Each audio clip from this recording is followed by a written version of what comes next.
ইরানের পারমাণবিক ও সামরিক স্থাপনায় ইসরায়েলের হামলা, তেহরানের আরও 2 শীর্ষ কমান্ডার নিহত, তেল আবিব ও হাইফায় পাল্টা আক্রমণ, যুদ্ধ বন্ধের দাবিতে বিভিন্ন দেশে বিক্ষোভ। শত চেষ্টায়ও কমেনি সড়কের বিশৃঙ্খলা, যানজট নিরসনে ব্যর্থ কোটি কোটি টাকার প্রকল্প, হাতের ইশারাতেই চলছে যান নিয়ন্ত্রণ। রাজধানীর 22টি পয়েন্টে বসছে নতুন সংকেত বাতি।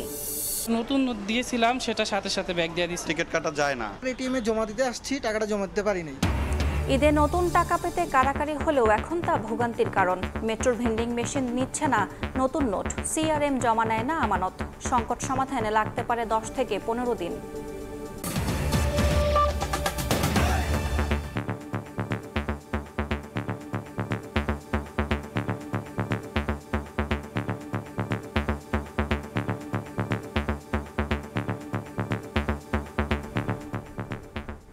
ভোরের সময় সঙ্গে আছি আমি ইয়াসমিন অনন্যা। ইরান ইসরায়েল সংঘাত নতুন মাত্রায় পৌঁছেছে।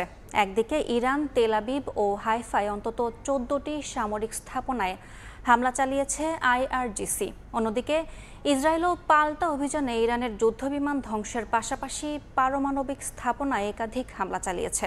এদিন তাদের হামলায় আরও 2 শীর্ষ কমান্ডার প্রাণ হারিয়েছেন বলে দাবি করেছে ইরান। যুদ্ধে যুক্তরাষ্ট্রের সংশ্লিষ্টতা নিয়ে নানা গুঞ্জনের মধ্যেই মধ্যপ্রাচ্যে B-2 নামের বিশেষ বোমারু বিমান পাঠানো হচ্ছে। টানা 10ম দিনের মতো চলছে ইরান ইসরায়েল সংঘাত। রোববার ভোররাতে অপারেশন ট্রু প্রমিসের 19তম ঢেউয়ে ইসরায়েলের উত্তর থেকে দক্ষিণ অঞ্চলে আরেক দফা আত্মঘাতী ড্রোন হামলা চালানো হয়। আইআরজিসি হুঁশিয়ারি দিয়েছে এই অভিযান ধারাবাহিকভাবে চলবে। ইরানের বিপ্লবী গার্ড বাহিনীর দাবি, এর আগে তাদের 18তম ক্ষেপণাস্ত্র ও ড্রোন হামলা ছিল এখন পর্যন্ত ইসরায়েলের বিরুদ্ধে সবচেয়ে সফল অভিযানগুলোর একটি। তারা আরও দাবি করে দীর্ঘপাল্লার কাদর এফ ক্ষেপণাস্ত্রে হাইফার সেন্টার অফ এআই রিসার্চ সহ অন্তত 14টি সামরিক স্থাপনায় আঘাত হানা হয়। পাল্টা অভিযানে ইরানের মধ্যাঞ্চলে গোপন মিশনে প্রস্তুত 3টি F-14 যুদ্ধবিমান গুড়িয়ে দেওয়ার দাবি করেছে ইসরায়েল। একই সঙ্গে ইস্পাহানের পারমাণবিক স্থাপনাতেও নতুন করে হামলা চালানো হয়েছে বলে নিশ্চিত করেছে আন্তর্জাতিক পরমাণু সংস্থা IAEA। IAEA এর প্রধান রাফায়েল গ্রোসি জানিয়েছেন, ইস্পাহানের কমপ্লেক্সে এখন পর্যন্ত 10টি ভবন হামলার শিকার হয়েছে, যাদের মধ্যে রয়েছে ইউরেনিয়াম রূপান্তর কেন্দ্র, রিঅ্যাক্টর ফুয়েল প্রস্তুত কারখানা ও মেটাল প্রসেসিং প্ল্যান্ট। ইসরায়েলি সেনাবাহিনী দাবি করেন, ইরানের কুদস ফোর্সের ফিলিস্তিন কর্পসের প্রধান সাইদ ইজাদি গাজায় নিহত হয়েছেন, যিনি হামাসের সঙ্গে অর্থ ও অস্ত্র যোগান দেওয়ার মূল সমন্বয়ক ছিলেন। এছাড়া আরও একজন কমান্ডার বেনহাম শারিয়ারিকে হত্যার দাবি করেছে আইডিএফ। এরই মধ্যে নিউ ইয়র্ক টাইমস জানায়, যুক্তরাষ্ট্রের B-2 স্টেলথ বোমারু বিমান প্রশান্ত মহাসাগরের দিকে অগ্রসর হচ্ছে। এগুলো 30,000 পাউন্ড ওজনের বাংকার বাস্টার বোমা বহনে সক্ষম, যা ইরানের ফোর্দো পারমাণবিক স্থাপনাগুলোতে হামলার জন্য যথেষ্ট। এদিকে ইয়েমেনের হাউথি বিদ্রোহীরাও হুঁশিয়ারি দিয়ে বলেছে, যুক্তরাষ্ট্র ইরানে হামলা চালালে তারা লোহিত সাগরে মার্কিন জাহাজগুলোকে লক্ষ্য করে হামলা চালাবে। ফরাসি প্রেসিডেন্ট ইমানুয়েল ম্যাক্রোর সঙ্গে ফোন আলাপে ইরানের শান্তিপূর্ণ পারমাণবিক কার্যক্রম ঘিরে আস্থা গড়ে তুলতে সংলাপ ও সহযোগিতায় তেহরান প্রস্তুত বলে জানান ইরানি প্রেসিডেন্ট মাসুদ পেজিশকিয়ান। তবে ইউরেনিয়াম সমৃদ্ধকরণ কর্মসূচি বন্ধের কোনো দাবি গ্রহণযোগ্য নয় বলে সাফ জানিয়ে দিয়েছেন তিনি। মালিহা সুহরওয়ার্দী, সময় সংবাদ।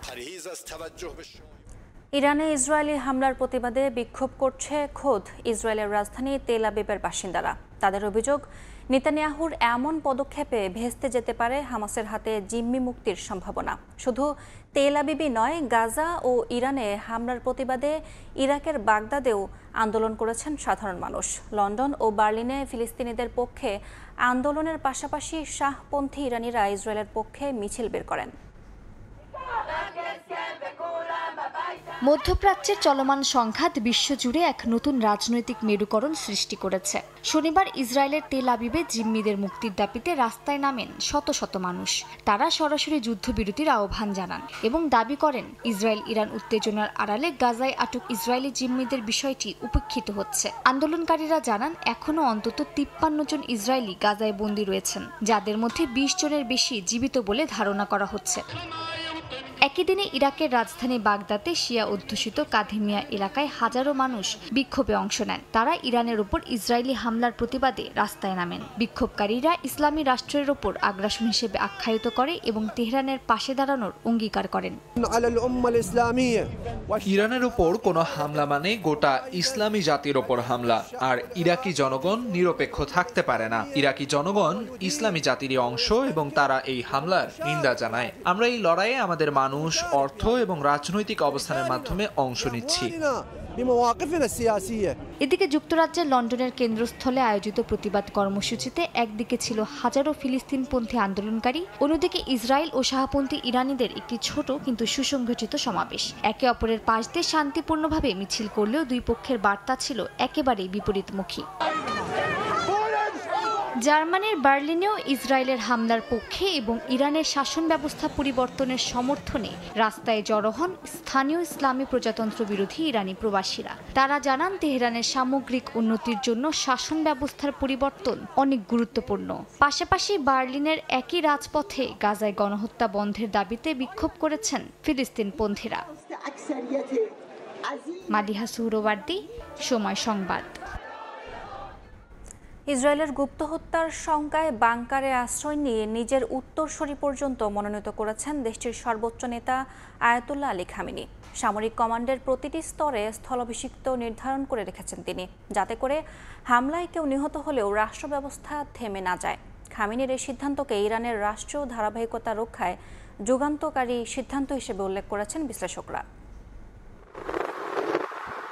ইসরায়েলের টানা বিমান হামলায় উত্তাল ইরান। এরই মধ্যে রাজধানী তেহরান সহ বিভিন্ন এলাকায় বড় ধরনের ক্ষয়ক্ষতি হয়েছে, যা ৮০ দশকের ইরান ইরাক যুদ্ধের চেয়েও ভয়াবহ বলে মন্তব্য করেছেন দেশটির কর্মকর্তারা। এরই মধ্যে ইসরায়েলি প্রধানমন্ত্রী বিনিয়ামিন নেতানিয়াহু ইরানের সর্বোচ্চ ধর্মীয় নেতা আয়াতুল্লাহ আলী খামেনিকে হত্যার হুমকিও দিয়েছেন।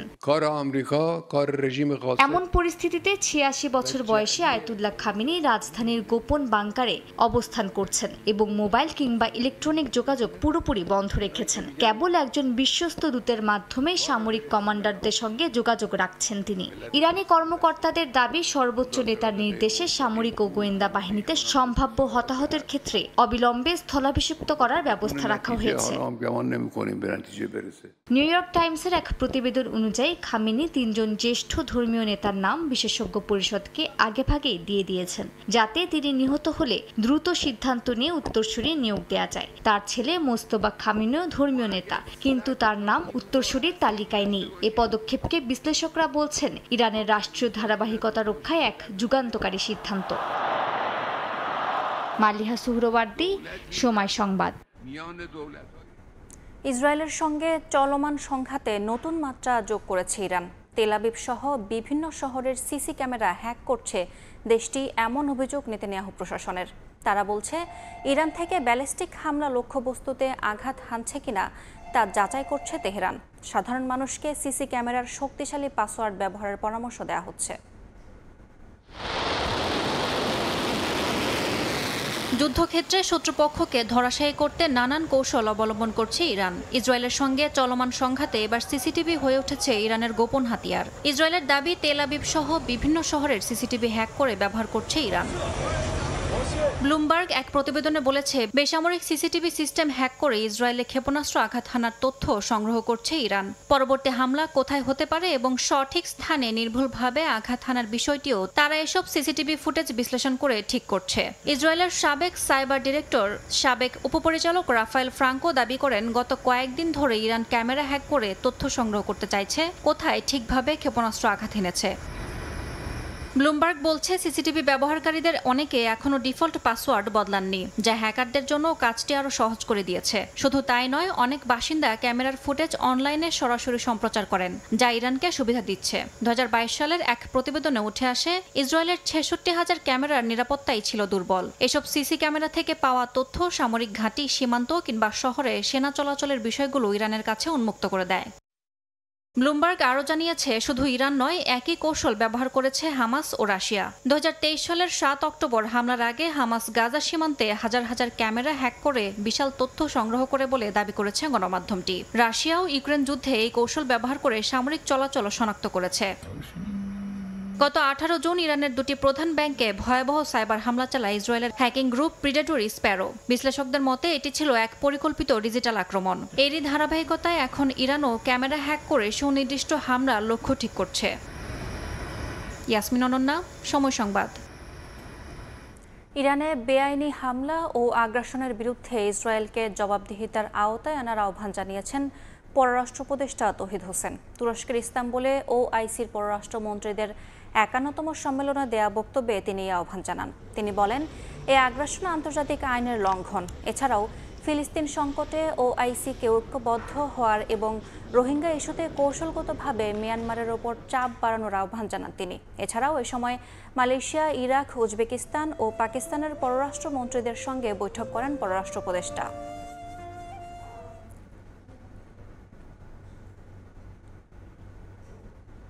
নির্বাচন প্রশ্নে সবাইকে ঐক্যবদ্ধ থাকার আহ্বান জানিয়েছেন বিএনপি নেতারা। ভোটের সময় অন্তর্বর্তী সরকার নিরপেক্ষ থাকবে বলে আশা দলটির। সংস্কারে একমত না হওয়া বিষয়ে সংসদ সিদ্ধান্ত নেবে বলে জানিয়েছেন বিএনপি মহাসচিব। লন্ডন বৈঠকের পর নির্বাচনের রোডম্যাপ নিয়ে রাজনৈতিক দলগুলোর মধ্যে টানাপোড়েন অনেকটাই কেটে গেছে। এখন তফসিল ঘোষণা ও নির্বাচনী প্রস্তুতির বিষয়ে ইসিকে তাগাদা দিতে সরকারের প্রতি আহ্বান জানিয়ে আসছে বিএনপি। শনিবার বিকেলে ঢাকা রিপোর্টার্স ইউনিটি মিলনায়তনে বাংলাদেশের বিপ্লবী ওয়ার্কার্স পার্টির প্রতিষ্ঠাবার্ষিকীর পুনর্মিলনী অনুষ্ঠানে যোগ দেন বিএনপি নেতারা। নির্বাচন প্রশ্নে সবাইকে ঐক্যবদ্ধ থাকার আহ্বান জানান তারা। ভোটের সময়ে অন্তর্বর্তী সরকার নিরপেক্ষ থাকবে বলেও আশা দল নেতাদের। অপরাজনীতিগুলো নিয়ে আসছে, এটা নিয়ে আসার কারণ হলো যে আমাদের ঐক্যকে ফাটল ধরানোর জন্য। এই ঐক্য ফাটল ধরানো যাবে না যদি বাংলাদেশকে একটা সুন্দর বাংলাদেশ দেখতে চান। সেইটাকে মনে রেখে আমাদের প্রত্যেকে রাজনীতি করতে হবে। রাজনৈতিক দল ক্ষমতায় আসবে নির্বাচনের মাধ্যমে। আমরা আশা করব এই সরকার একটা নিরপেক্ষ সরকার এখনো থাকবে, নির্বাচনের সময় থাকবে। সকলের আশা পূরণ করতে হলে একটি সুষ্ঠু নিরপেক্ষ নির্বাচনের জন্য এই সরকারের নিরপেক্ষতা অত্যন্ত গুরুত্বপূর্ণ। এ সময় বিএনপি মহাসচিব বলেন, বেশিরভাগ সংস্কার প্রস্তাবে একমত হলেও বাকি বিষয়ে বাস্তবায়নে উদ্যোগী হবে পরবর্তী নির্বাচিত সংসদ। লন্ডন বৈঠকে নতুন বাংলাদেশ গঠনে আশা তৈরি হচ্ছে বলেও জানান মির্জা ফখরুল। এই আন্দোলনের প্রধান দল বিএনপির ভারপ্রাপ্ত চেয়ারম্যান জনাব তারেক রহমানের সঙ্গে অন্তর্বর্তীকালীন সরকারের প্রধান উপদেষ্টা ডক্টর প্রফেসর মোহাম্মদ ইউনূস তিনি একটা সভা করলেন এবং সেই সভায় তারা কতগুলো বিষয়ে একমত হলেন। এটা নিঃসন্দেহে আমাদের সকলের কাছে একটা অত্যন্ত আশার বাণী সামনে এনে দিয়েছে।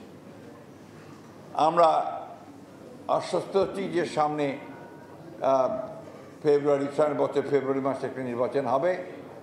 তার মাধ্যমে আমাদের কিছুটা হলেও আমরা আমাদের সেই আশাগুলো পূরণ করার একটা সুযোগ তৈরি হবে। এনসিপির নিবন্ধনের আবেদনে স্বাগত জানান বিএনপি মহাসচিব। আহমেদ সালেহিন, সময় সংবাদ, ঢাকা। সংস্কারের আগে নির্বাচন হলে দ্বিতীয় ফ্যাসিবাদের জন্ম হবে বলে মন্তব্য করেছেন জামায়াত ইসলামী সেক্রেটারি জেনারেল অধ্যাপক মিয়া গোলাম পরোয়ার। শনিবার সকালে যশোর শিল্পকলা একাডেমিতে আয়োজিত রোকন সম্মেলনে একথা বলেন তিনি। নির্বাচন নিরপেক্ষ করতে সরকারকে সহযোগিতা দিতে জামায়াত প্রস্তুত আছে বলেও জানান তিনি। এদিকে বরিশালেও জেলা আইনজীবী সমিতি মিলনায়তনে সমাবেশ করে দলটি। এ সময় জাতীয় সংসদ নির্বাচনের তারিখ ঘোষণার আগে প্রশাসনে নিরপেক্ষ লোক বসানোর দাবি জানান নেতারা।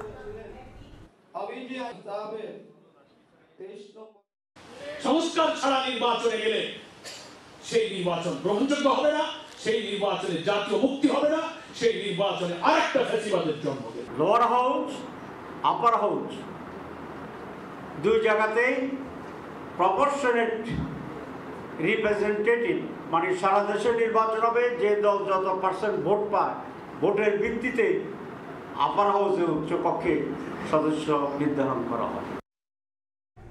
সরকারের সহযোগিতা ছাড়া নির্বাচন আয়োজন সম্ভব নয়, তাই সরকারের সঙ্গে যোগাযোগ রাখছে কমিশন। সময় হলে জানা যাবে ভোটের দিনক্ষণ। শনিবার সকালে আগারগাঁওয়ে কর্মকর্তাদের প্রশিক্ষণের উদ্বোধন শেষে একথা জানান প্রধান নির্বাচন কমিশনার। এদিকে ময়মনসিংহে এক অনুষ্ঠানে মৎস্য ও প্রাণী সম্পদ উপদেষ্টা বলেছেন, সংস্কার বাস্তবায়ন ও রাজনৈতিক দলগুলোর মধ্যে সমঝোতার ভিত্তিতে নির্ধারিত সময়ই হবে নির্বাচন।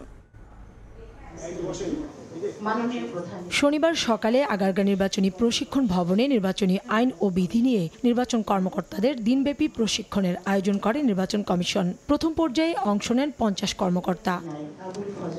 প্রশিক্ষণের উদ্বোধন করেন প্রধান নির্বাচন কমিশনার। প্রশিক্ষণ কর্মসূচির উদ্বোধন ঘোষণা করছি। প্রশিক্ষণ শেষে সাংবাদিকরা সিএসির সঙ্গে কথা বলতে চাইলে বাগড়া দেন নির্বাচন কমিশন সচিব।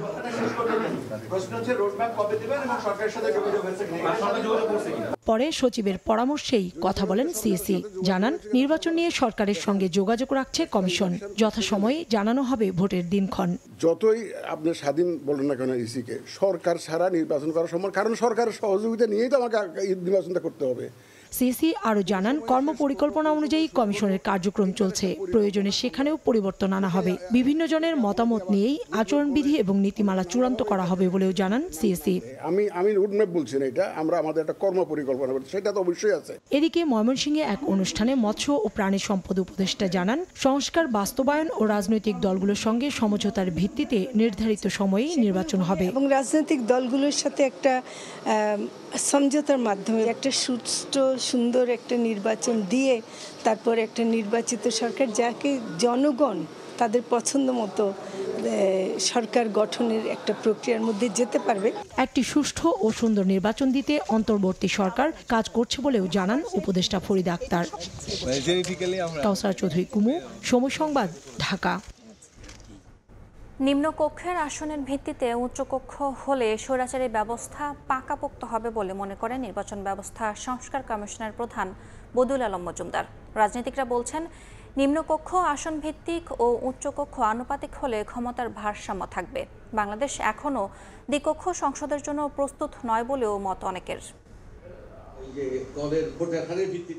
সংসদের উচ্চকক্ষে ভোটের অনুপাতে আসন বন্টন নাগরিক ভাবনা শীর্ষক গোলটেবিল বৈঠকের আয়োজন করে নাগরিক কোয়ালিশন নামের একটি প্ল্যাটফর্ম, যেখানে অংশ নেয় বিভিন্ন সামাজিক, রাজনৈতিক ও সুশীল সমাজের প্রতিনিধি। জনগণের কাছে জবাবদিহিতা দেওয়ার শনিবার বিকেলে রাজধানীর আন্তর্জাতিক মাতৃভাষা ইনস্টিটিউটে আয়োজিত গোলটেবিল বৈঠকের শুরুতেই বক্তব্য দেন নির্বাচন ব্যবস্থা সংস্কার কমিশনের প্রধান বদিউল আলম মজুমদার। তিনি বলেন, নিম্নকক্ষের আসনের ভিত্তিতে উচ্চকক্ষ হলে ক্ষমতাসীন দলের আধিপত্য ও নিরঙ্কুশ হবে, যা স্বৈরাচারী ব্যবস্থাকে পাকাপোক্ত করবে।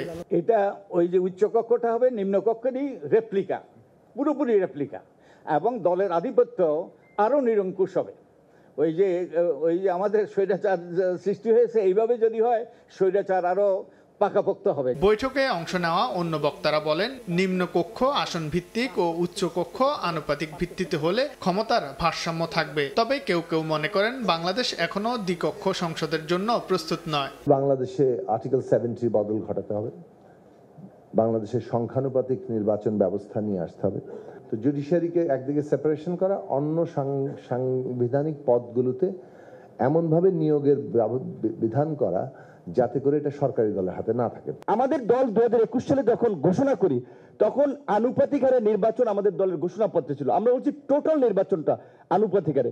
পরে অন্য দলের কথা চিন্তা করে আমরা আমাদের পজিশন থেকে সরে এসেছি যে অন্তত একটা কক্ষ, সেটা আপার হাউস। এই আলোচনাগুলো করে ব্যক্তিগতভাবে ম্যানেজ করে আমরা একটা ঐকমত্যে পৌঁছাতে পারি কিনা। যে এত বড় একটা অভ্যুত্থানের পরে যদি আমরা যেই রকম আছি সেরকমই থাকি, তাহলে সত্যি আমাদের আর এই রাষ্ট্র নিয়ে স্বপ্ন দেখার কোনো অধিকার নাই। দেশের গণতান্ত্রিক ব্যবস্থা এগিয়ে নিতে রাজনৈতিক দলগুলোর ঐক্যের জোর দেন বক্তারা। কোনো স্বচ্ছ নির্বাচনে এই সিম্পল মেজরিটি একটা পার্টি সহজে পাবে না।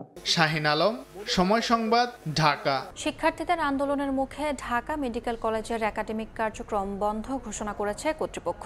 পাশাপাশি রোববার দুপুর 12টার মধ্যে হল ছাড়ার নির্দেশনা দেওয়া হয়েছে। তবে দাবির পক্ষে দৃশ্যমান অগ্রগতি না হলে আন্দোলন স্থগিত বা হল না ছাড়ার ঘোষণা দিয়েছেন শিক্ষার্থীরা। জরাজীর্ণ ভবন, খসে পড়েছে ছাদের প্লাস্টার, এর নিচেই বসবাস শিক্ষার্থীদের। ঢাকা মেডিকেল কলেজের একমাত্র ছাত্রনিবাস শহীদ ডাক্তার ফজলে রাব্বি হলের দৃশ্য এটি, যেখানে বসে দেশের মানুষের স্বাস্থ্যসেবার তালিম নেন ভবিষ্যৎ চিকিৎসকরা। সেই টেবিলের ওপরই নিয়মিত খসে পড়ছে বড় বড় প্লাস্টার। ভবনের চতুর্থ তলার প্রায় প্রতিটি রুম, বারান্দা বা সিঁড়ির একই দশা। বাথরুমের অবস্থা আরও নাজুক, বেরিয়ে পড়েছে ছাদের সব রড। আহতের ঘটনাও ঘটছে প্রতিনিয়ত। হঠাৎ করে এই 5-6 কেজি ওজনের অংশটা আমাদের মাথার উপরে পড়ার সম্ভাবনা আছে। প্রতিনিয়ত দেখতেছি যে আমাদের টেবিলে পড়তেছে, আমাদের খাটে পড়তেছে, আমাদের বিছানায় পড়তেছে। আবাসনের বিকল্প ব্যবস্থা সহ 5 দফা দাবি বহুদিনের। দাবির মুখে বেশ কয়েক মাস আগে ভবনটি পরিদর্শনে আসে পিডব্লিউডি। তখনই ভবনটি মেরামতের অযোগ্য বলে মতামত দেয়া হয় বলে জানান শিক্ষার্থীরা। বিল্ডিংটা পরিদর্শনে আসার পর তারা পুরো বিল্ডিংটাই ঝুঁকিপূর্ণ ঘোষণা করে এবং 4 তলা যেটা 4র্থ তলা সেটা মেরামতের অযোগ্য বলে তারা তৎক্ষণাৎ পরিত্যক্ত ঘোষণা করে। পরিত্যক্ত ঘোষণা হওয়ার পরেও আমাদের দেখা গেছে যে মৃত্যু ঝুঁকি নিয়ে প্রায় 7 মাস ধরে আমরা স্টে করছি। আন্দোলনের মুখে এবার ঢাকা মেডিকেল কলেজ অনির্দিষ্টকালের জন্য বন্ধ ঘোষণা করেছে কর্তৃপক্ষ। বন্ধ থাকবে একাডেমিক কার্যক্রম। রোববার দুপুর 12টার মধ্যে হল ছাড়তে হবে শিক্ষার্থীদের। শনিবার একাডেমিক কাউন্সিলের জরুরি সভায় এই সিদ্ধান্ত নেওয়া হয়। তবে দাবির পক্ষে দৃশ্যমান কোনো অগ্রগতি না হলে হল না ছাড়ার ঘোষণা দিয়েছেন শিক্ষার্থীরা। দাবি আদায়ের জন্য আমাদের আন্দোলন চলবে, আমাদের একাডেমিক কার্যক্রম বন্ধ থাকবে, বাট আমরা হলে থাকবো। দাবি আদায় না হওয়া পর্যন্ত আমরা হলে অবস্থান করব এবং আমাদের দাবিগুলো আমরা পূরণ করে ছাড়ব। শিক্ষা কার্যক্রম বন্ধ থাকলেও চালু থাকবে হাসপাতাল। হায়দার আলী, সময় সংবাদ, ঢাকা। ভোরের সময় অপারেশনের 22টি মোড়ে প্রায় 18 কোটি টাকায় দেশীয় প্রযুক্তিতে তৈরি সংকেত বাতি স্থাপন করা হচ্ছে। এর আগে বহু প্রকল্প ও কোটি কোটি টাকার বাজেটে ঢাকার রাস্তায় লাল, হলুদ, সবুজ বাতির ট্রাফিক লাইট সক্রিয় রাখার চেষ্টা করলেও তা ব্যর্থ হয়। আধুনিক শহরের প্রতিশ্রুতি থাকলেও বাস্তবে যানজট আর বিশৃঙ্খলার চিত্রও বদলায়নি। এখনও হাতের ইশারায় চলছে যানবাহন নিয়ন্ত্রণ। আদনান তুর্জের প্রতিবেদনে বিস্তারিত। তীব্র যানজটে আক্রান্ত এই শহরে ধুলোয় ঢাকা পড়ে আছে নিষ্ক্রিয় ট্রাফিক সিগন্যাল। দীর্ঘদিন ধরে বাতিগুলো অকেজো থাকায় হাতের ইশারা যানবাহন সামলাতে হিমশিম খেতে হয় ট্রাফিক পুলিশকে। আমরা আসলে ম্যানুয়ালি প্রত্যেকটা সিগন্যালে কনস্টেবল দাঁড়িয়ে আছে, তো আমরা আসলে বাঁশির মাধ্যমে বা আমরা অনেক সময় একটু লাউডলি বলতে হয় সিগন্যালটা বন্ধ করেন। সিগন্যাল দিয়ে ঠিক মতো মানে না, দেখুন হাতে সিগন্যাল দিতে নিজে গিয়ে দাঁড়ায় সিগন্যাল দিতে হয়, সেক্ষেত্রে রিস্কও আছে অনেক রকম। গবেষণা বলছে প্রতিদিন প্রায় 82 লাখ কর্মঘণ্টা যানজটে হারিয়ে শহরের গড় গতিবেগ নেমে এসেছে মাত্র 4.8 কিলোমিটারে। দীর্ঘদিন ধরে এই নৈরাজ্যকর অবস্থা থেকে মুক্তির আশায় আধুনিক ও কার্যকর ট্রাফিক সিস্টেমের দাবি জানিয়ে আসছেন নগরবাসী। আমরা সিগন্যালগুলো বুঝতে পারি না, এখন যেহেতু আমরা গাড়ি রানিং অবস্থায় ট্রাফিক কি হাত দেখায়, হাত দেখালে তো গাড়ি ব্রেক ধরা যায় না, হাত দেয় ইচ্ছা মতন সিঙ্গেল ফালায়।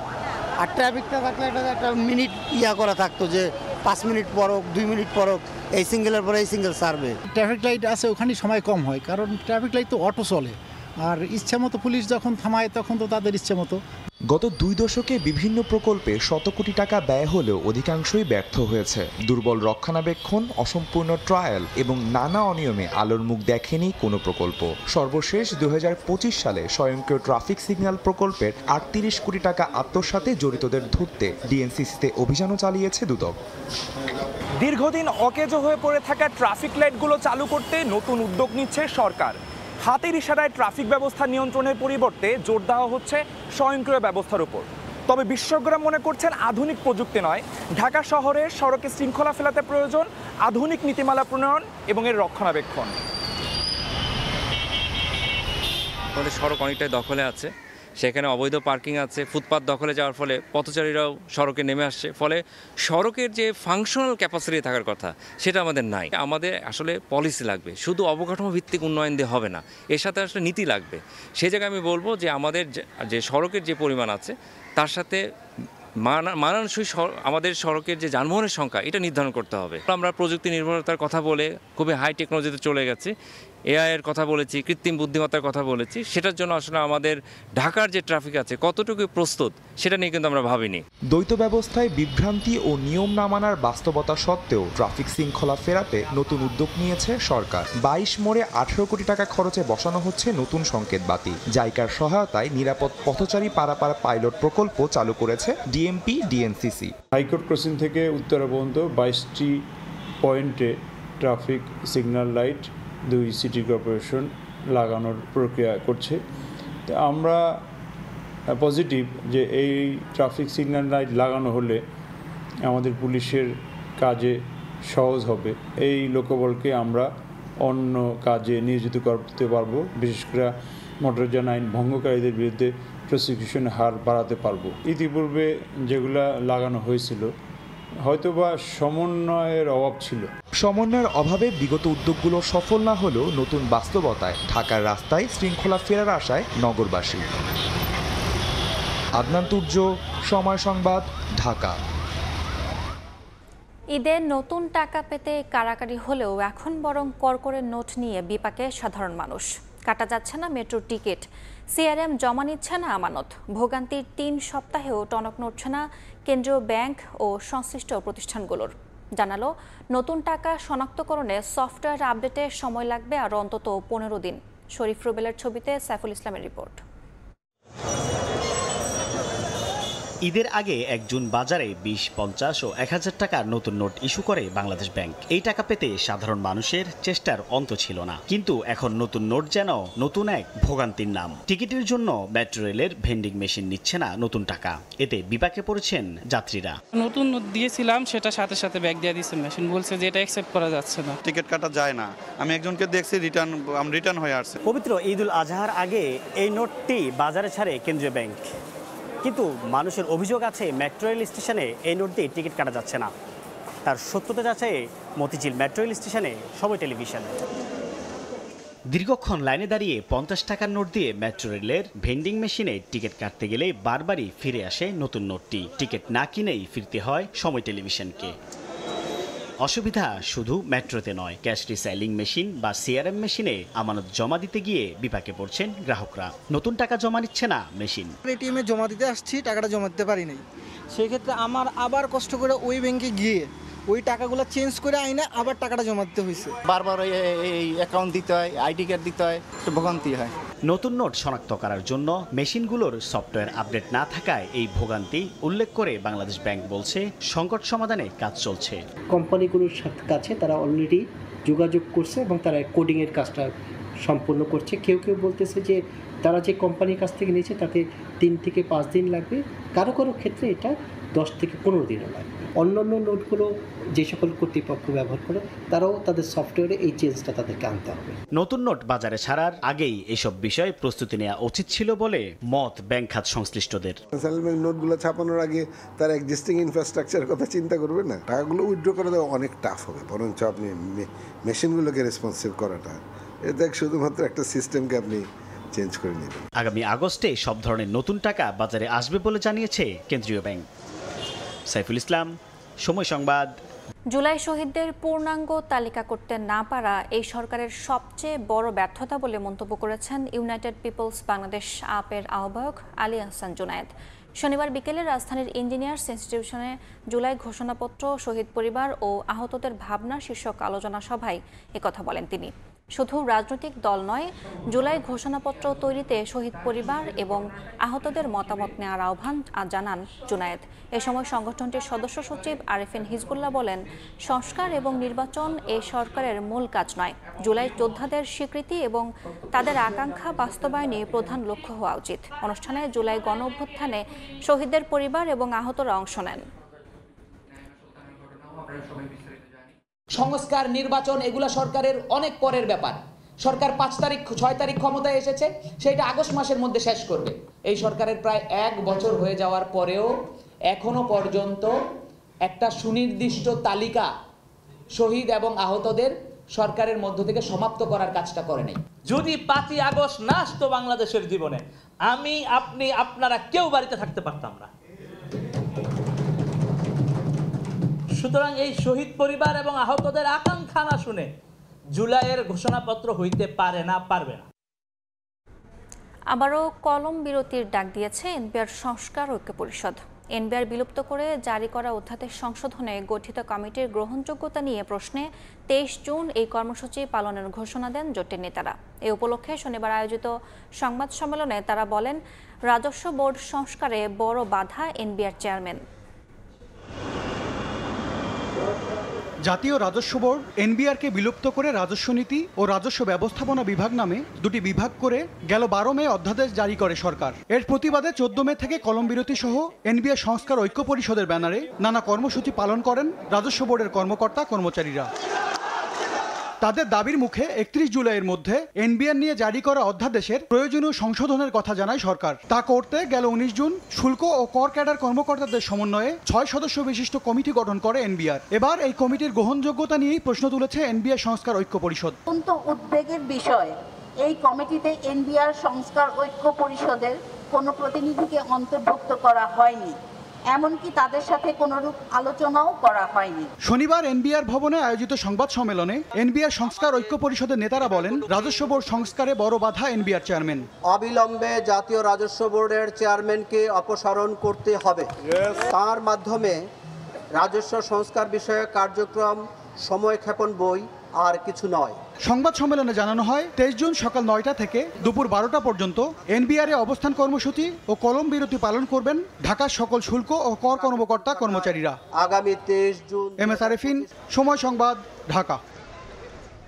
জুলাই আগস্ট নাগাদ মূল্যস্ফীতি কমে আসবে বলে জানিয়েছেন বিদ্যুৎ, জ্বালানি ও খনিজ সম্পদ উপদেষ্টা ফাজুল কবির খান। শনিবার দুপুরে সিরড্যাপ মিলনায়তনে আলোচনা সভায় আরও বলেন, দুর্নীতি ও অপচয় দেশের অর্থনীতির সবচেয়ে খারাপ দিক, কমিয়ে আনতে দরকার জাতীয় ঐক্যমত্য। উপদেষ্টা আরও বলেন, জ্বালানি খাতকে দুর্নীতিমুক্ত করতে উন্মুক্ত টেন্ডার দেওয়া হবে। বিগত সরকারের আমলে অন্যতম দুর্নীতিগ্রস্ত খাত ছিল বিদ্যুৎ ও জ্বালানি। দরপত্র ছাড়াই বিদ্যুৎ কেন্দ্র নির্মাণের অনুমোদন দিতে করা হয়েছিল দায়মুক্তি আইন। অন্তর্বর্তী সরকার দায়িত্ব নিয়ে এই অবস্থার পরিবর্তন করার চেষ্টা করেছে বলে জানান জ্বালানি উপদেষ্টা। অর্থনীতি সমিতি আয়োজিত বাজেট আলোচনায় তিনি বলেন, এর সুফল হিসেবে বিদ্যুৎ ও জ্বালানির খরচ কমে জিনিসপত্রের দাম হ্রাস পাবে। দুর্নীতি ও অপচয়কে দেশের অর্থনীতির জন্য সবচেয়ে খারাপ দিক উল্লেখ করে তা কমিয়ে আনতে জাতীয় ঐক্যমত্যের গুরুত্ব তুলে ধরেন জ্বালানি উপদেষ্টা। এই যে মূল্যস্ফীতি নিয়ন্ত্রণের যে আমরা মনে করি যে এটা সঠিক পথে এগোচ্ছে।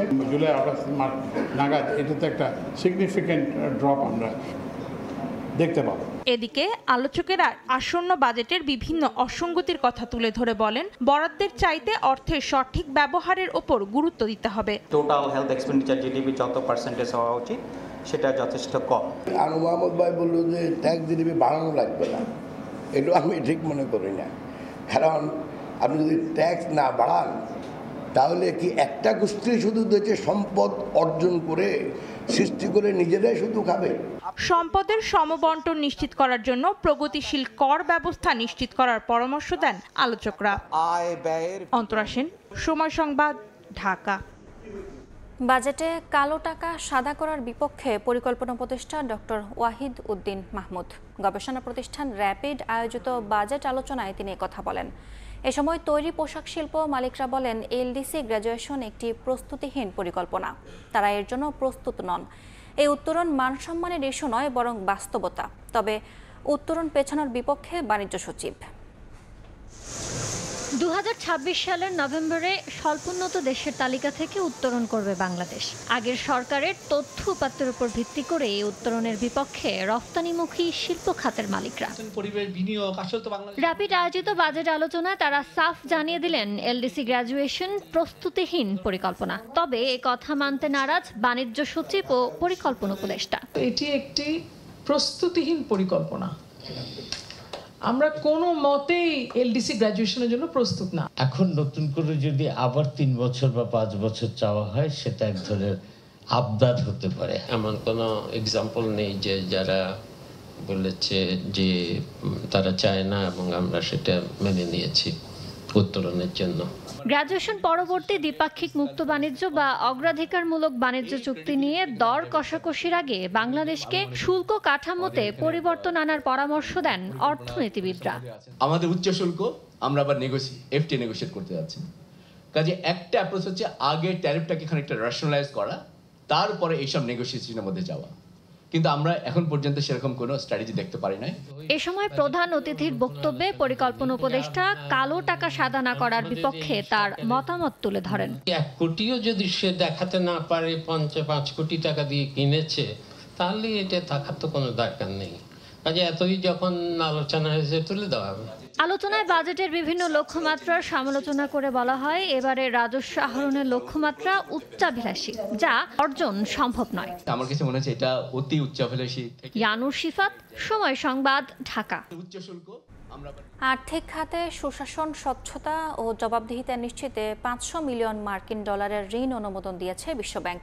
শনিবার বিশ্বব্যাংকের প্রধান কার্যালয় থেকে পাঠানো সংবাদ বিজ্ঞপ্তিতে এ তথ্য জানানো হয়।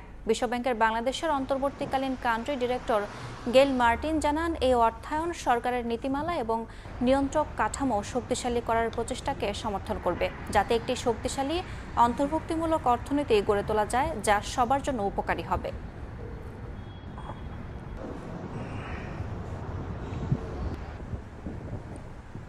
মন্ত্রণালয় ও সরকারের বিভিন্ন সংস্থার মধ্যে কাজের সমন্বয় নেই বলে মন্তব্য করেছেন নৌপরিবহন উপদেষ্টা সাখাওয়াত হোসেন। বিশ্ব হাইড্রোগ্রাফিক দিবস উপলক্ষে শনিবার সকালে রাজধানীর সামরিক জাদুঘরে নৌবাহিনী আয়োজিত সেমিনারে কথা বলেন তিনি। এ সময় সমৃদ্ধ সামুদ্রিক ব্যবস্থাপনা নিশ্চিতে সমন্বিত উদ্যোগের তাগিদ দিয়ে নৌপরিবহন উপদেষ্টা বলেন, বাংলাদেশের মতো বিশাল সমুদ্রসীমা অনেক দেশেরই নেই, আর জাহাজের নিরাপদ চলাচল, সামুদ্রিক সম্পদের টেকসই ব্যবহারের পাশাপাশি প্রতিরক্ষার ক্ষেত্রেও গুরুত্বপূর্ণ হাইড্রোগ্রাফিক তথ্য উপাত্ত। এ সময় সামুদ্রিক মৎস্য আহরণের ওপর জোর দিয়ে উপদেষ্টা বলেন, এ বিষয়ে কাজ করতে আগ্রহীদের প্রস্তাব বিবেচনা করবে সরকার। সেমিনারে নৌবাহিনী প্রধান অ্যাডমিরাল নাজমুল হাসান বলেন, যে কোনো ধরনের হুমকি থেকে দেশের সমুদ্র সীমা রক্ষায় বদ্ধপরিকর নৌবাহিনী।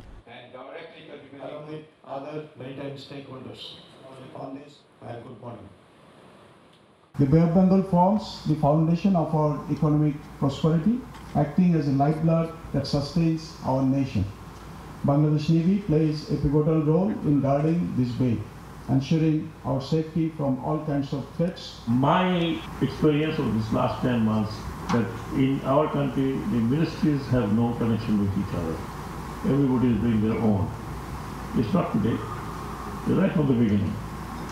Imagine somebody comes and they repair the road, and next day somebody comes and digs the road. That's what we see every time in Dhaka city. First of all comes the TNT, they dig the road, then they repair. Then they come the WASA and they dig the road, they repair. And then somebody else comes and he digs the road because something else is to be done. This is the scenario in বিদেশিদের হাতে তুলে দেয়া রাখাইনে corridor দেওয়ার সিদ্ধান্তের প্রতিবাদে আগামী 27 ও 28 June Chittagong অভিমুখে রোড মার্চ করবে সিপিবি। সংবাদ সম্মেলনে দলটির সাধারণ সম্পাদক রুহিন হোসেন প্রিন্স দাবি করেন, সরকারের এখতিয়ার বহির্ভূত কর্মকাণ্ড জনগণের মধ্যে গভীর উদ্বেগের সৃষ্টি করেছে। বন্দর ইজারা দেয়া হলে জাতীয় সম্পদের ওপর বিদেশি কর্তৃত্ব প্রতিষ্ঠিত হওয়ার পাশাপাশি দেশের সার্বভৌমত্ব ও নিরাপত্তাও হুমকির মুখে পড়বে বলেও মন্তব্য করেন তিনি। আওয়ামী সরকার সহ বিগত সব সরকারের আমলে স্বার্থ বিরোধী অসম চুক্তি বাতিলের দাবি জানান সিপিবির সাধারণ সম্পাদক। এর খেসারত দিতে হবে। সর্বোপরি এই ডিপি ওয়ার্ল্ড কোম্পানির সঙ্গে মার্কিন নওগাঁর ট্রাঙ্ক ভেঙে এইচএসসি প্রশ্ন চুরির ঘটনায় ধামইরহাট থানা পরিদর্শন করেছেন রাজশাহী শিক্ষা বোর্ডের চেয়ারম্যান সহ তদন্ত কমিটি। বাতিল করা হয়েছে ফাঁস হওয়া ইতিহাস পরীক্ষার প্রশ্ন। থানা চত্বরের ভেতরে নিরাপত্তা বলয়ের মধ্যে চুরির ঘটনায় জড়িতদের শাস্তির দাবিতে মানববন্ধন করেছেন এলাকাবাসী। নওগাঁর ধামুরহাট থানায় আসন্ন এইচএসসি পরীক্ষার প্রশ্ন ফাঁসের ঘটনায় দোষীদের বিচার দাবিতে এলাকাবাসী বিক্ষোভ সমাবেশ ও মানববন্ধন করেছে। শনিবার দুপুরে ধামুরহাট উপজেলা চত্বরে এই মানববন্ধন করা হয়। প্রশ্নপত্র কিভাবে যায় কারাগারে গিয়ে কিভাবে এটা আসামির হাতে ফাঁস হয়, এটা আমার মানে প্রশ্ন। এই থানাতে যদি আমরা একটা পাবলিক পরীক্ষার কোশ্চিন রাখে, প্রশ্নপত্র রাখে, যদি আমরা এখানে নিরাপত্তা না পাই, তাহলে আমরা কোথায় যাব? যেই জড়িত থাক, আমরা চাই যে এটির একটা কঠিন শাস্তি হোক। এদিকে বিকেলে ধামুরহাট থানায় তদন্তে আসেন রাজশাহী শিক্ষা বোর্ডের চেয়ারম্যান সহ উচ্চ পর্যায়ের একটি দল। তদন্তকারী দলের সদস্যরা থানার ভেতরে শিক্ষা বোর্ড থেকে প্রেরণ করা প্রশ্নপত্রের ট্রাঙ্কগুলো খতিয়ে দেখেন। এ ঘটনায় তদন্ত সাপেক্ষে দোষীদের বিচারের আশ্বাস দেন।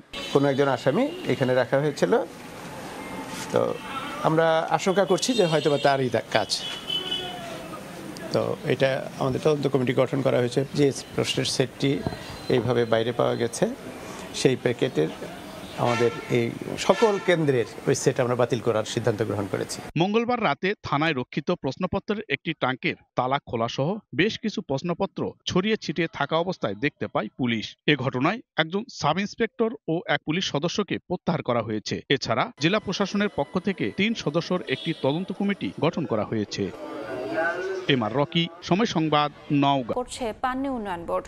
টেকসই নতুন বাঁধ নির্মাণের জন্য ৭,৩৪০ কোটি টাকার প্রকল্প প্রস্তাবনা দেওয়া হয়েছে। এদিকে বৃষ্টি বন্ধ হওয়ায় নেমে গেছে নদীর পানি, তবে এখনও দুর্ভোগ কাটেনি বাসিন্দাদের। ৬ শতাধিক পুকুরের মাছ ভেসে যাওয়ায় নিঃস্ব হয়েছেন অনেকে। একের পর এক জিওব্যাগে ভরা হচ্ছে বালু, ফেলা হবে বাঁধের ভাঙা স্থানে। ফেনীর মুহুরী নদীর ভাঙা বাঁধ মেরামতে চলছে এমন কর্মযজ্ঞ। উজান, ঢল আর টানা বৃষ্টিতে বৃহস্পতিবার রাতে মুহুরী নদীর উত্তর বড়িয়া নামক স্থানে বাঁধ ভেঙে যায়। এতে প্লাবিত হয় ৬টি গ্রাম, ক্ষতিগ্রস্ত হয় রাস্তাঘাট। শনিবার পানি নেমে যাওয়ায় বাঁধ মেরামতে কার্যক্রম শুরু করে পানি উন্নয়ন বোর্ড। কাজের তদারকি করছে সেনাবাহিনীর কনস্ট্রাকশন টিম। ভাঙন কবলিত স্থানটিতে আমরা জিও ব্যাগ, জিও টিউব এবং অন্যান্য সরঞ্জাম দিয়ে এরা দ্রুত বন্ধ করার জন্য চেষ্টা করব। এদিকে বৃষ্টি বন্ধ হওয়ায় নেমে গেছে নদীর পানি, তবে এখনো দুর্ভোগ কাটেনি বাসিন্দাদের। ৬ শতাধিক পুকুরের মাছ ভেসে যাওয়ায় নিঃস্ব হয়েছেন অনেকেই। বারবার করে যায়, কোনো মেরামত করে না, হালকাভাবে করে যায়। আমরা বারবার ক্ষতিগ্রস্ত হই। এক কুমো জল আসিল, জলগুলো কষ্টমষ্টে কাছে কষ্টমষ্টে এখন গড় ডুবিয়ে ব্যবস্থা করি। ভারতের উজান থেকে নেমে আসা পাহাড়ি ঢল ও গত কয়েকদিনের টানা বর্ষণে বৃহস্পতিবার রাতে মুহুরী নদীর উত্তর বড়িয়া নামক স্থানে বাঁধ ভেঙে যায়। আতিয়া সজল, সময় সংবাদ, ফেনী। হবিগঞ্জে কালনী ও কুশিয়ারার ভাঙনে নদী গর্ভে বিলীন 5টি গ্রামের শতাধিক ঘরবাড়ি। সব হারিয়ে অসহায় দিন কাটছে শত শত মানুষের। দ্রুত ব্যবস্থা নেওয়ার দাবি ভুক্তভোগীদের। ভাঙন রোধে প্রকল্পের প্রস্তাব পাঠানো হয়েছে। বরাদ্দ পেলে কাজ শুরু হবে বলে জানান পানি উন্নয়ন বোর্ডের স্থানীয় কর্মকর্তা। রাশেদ আহমদ খানের তথ্য ও ছবি নিয়ে রিপোর্ট। হাওরবেষ্টিত হবিগঞ্জের আজমিরিগঞ্জ উপজেলায় প্রতি বছর কালনী ও কুশিয়ারার ভাঙনে নিঃস্ব হচ্ছেন শত শত মানুষ। যুগ যুগ ধরে চলমান নদী ভাঙনে বিলীন হচ্ছে ঘরবাড়ি সহ নানা স্থাপনা। উপজেলার পিরোজপুর, সরলী, বদলপুর, মণিপুর, বাহাদুরপুর সহ কয়েকটি গ্রামে তীব্র ভাঙনে বিলীন হয়েছে মসজিদ সহ শতাধিক পরিবারের ঘরবাড়ি। এছাড়া কুশিয়ারার নবীগঞ্জ অংশেও ভাঙনের শিকার রাস্তাঘাট ও ঘরবাড়ি। বাড়ির পানি উঠে যাচ্ছে না, ঘরে ধরে এত অতিরিক্ত ভাঙা ভাঙতেছে, মানে কোয়ার মতো নাই। রাস্তা দিছিল তলে যেতেছে, এখন তো আমরা থাকবার কিনার নাই। মন্দির ভেঙে নিতেছে, ঘর দুয়ার ভালাই দিচ্ছে। এখানে কোনো একটা প্রকল্প আসুক, একটা রোধ করার একটা ব্যবস্থা নেই। ভাঙন রোধে প্রকল্পের প্রস্তাব পাঠানো হয়েছে। বরাদ্দ পেলে কাজ শুরু হবে বলে জানায় পানি উন্নয়ন বোর্ডের স্থানীয় কর্মকর্তা। এখানে ডাম্পিং করে আমাদের প্লেসিং করার জন্য যে স্লোপ তৈরি করা লাগে, স্লোপ তৈরি করার জন্য আমাদের প্রয়োজনীয় পরিমাণ জায়গা দিতে হবে। যদি জায়গা দেওয়া হয় তাহলে আমরা তাদের সহযোগিতা নিয়ে এখানে খুব সুন্দর একটা কাজ করতে পারবো নদী ভাঙন প্রতিরোধে। আজমিরিগঞ্জ উপজেলার 5টি গ্রামের অন্তত 20,000 মানুষ নদী ভাঙনের চরম ঝুঁকিতে রয়েছেন। সময় সংবাদ, হবিগঞ্জ।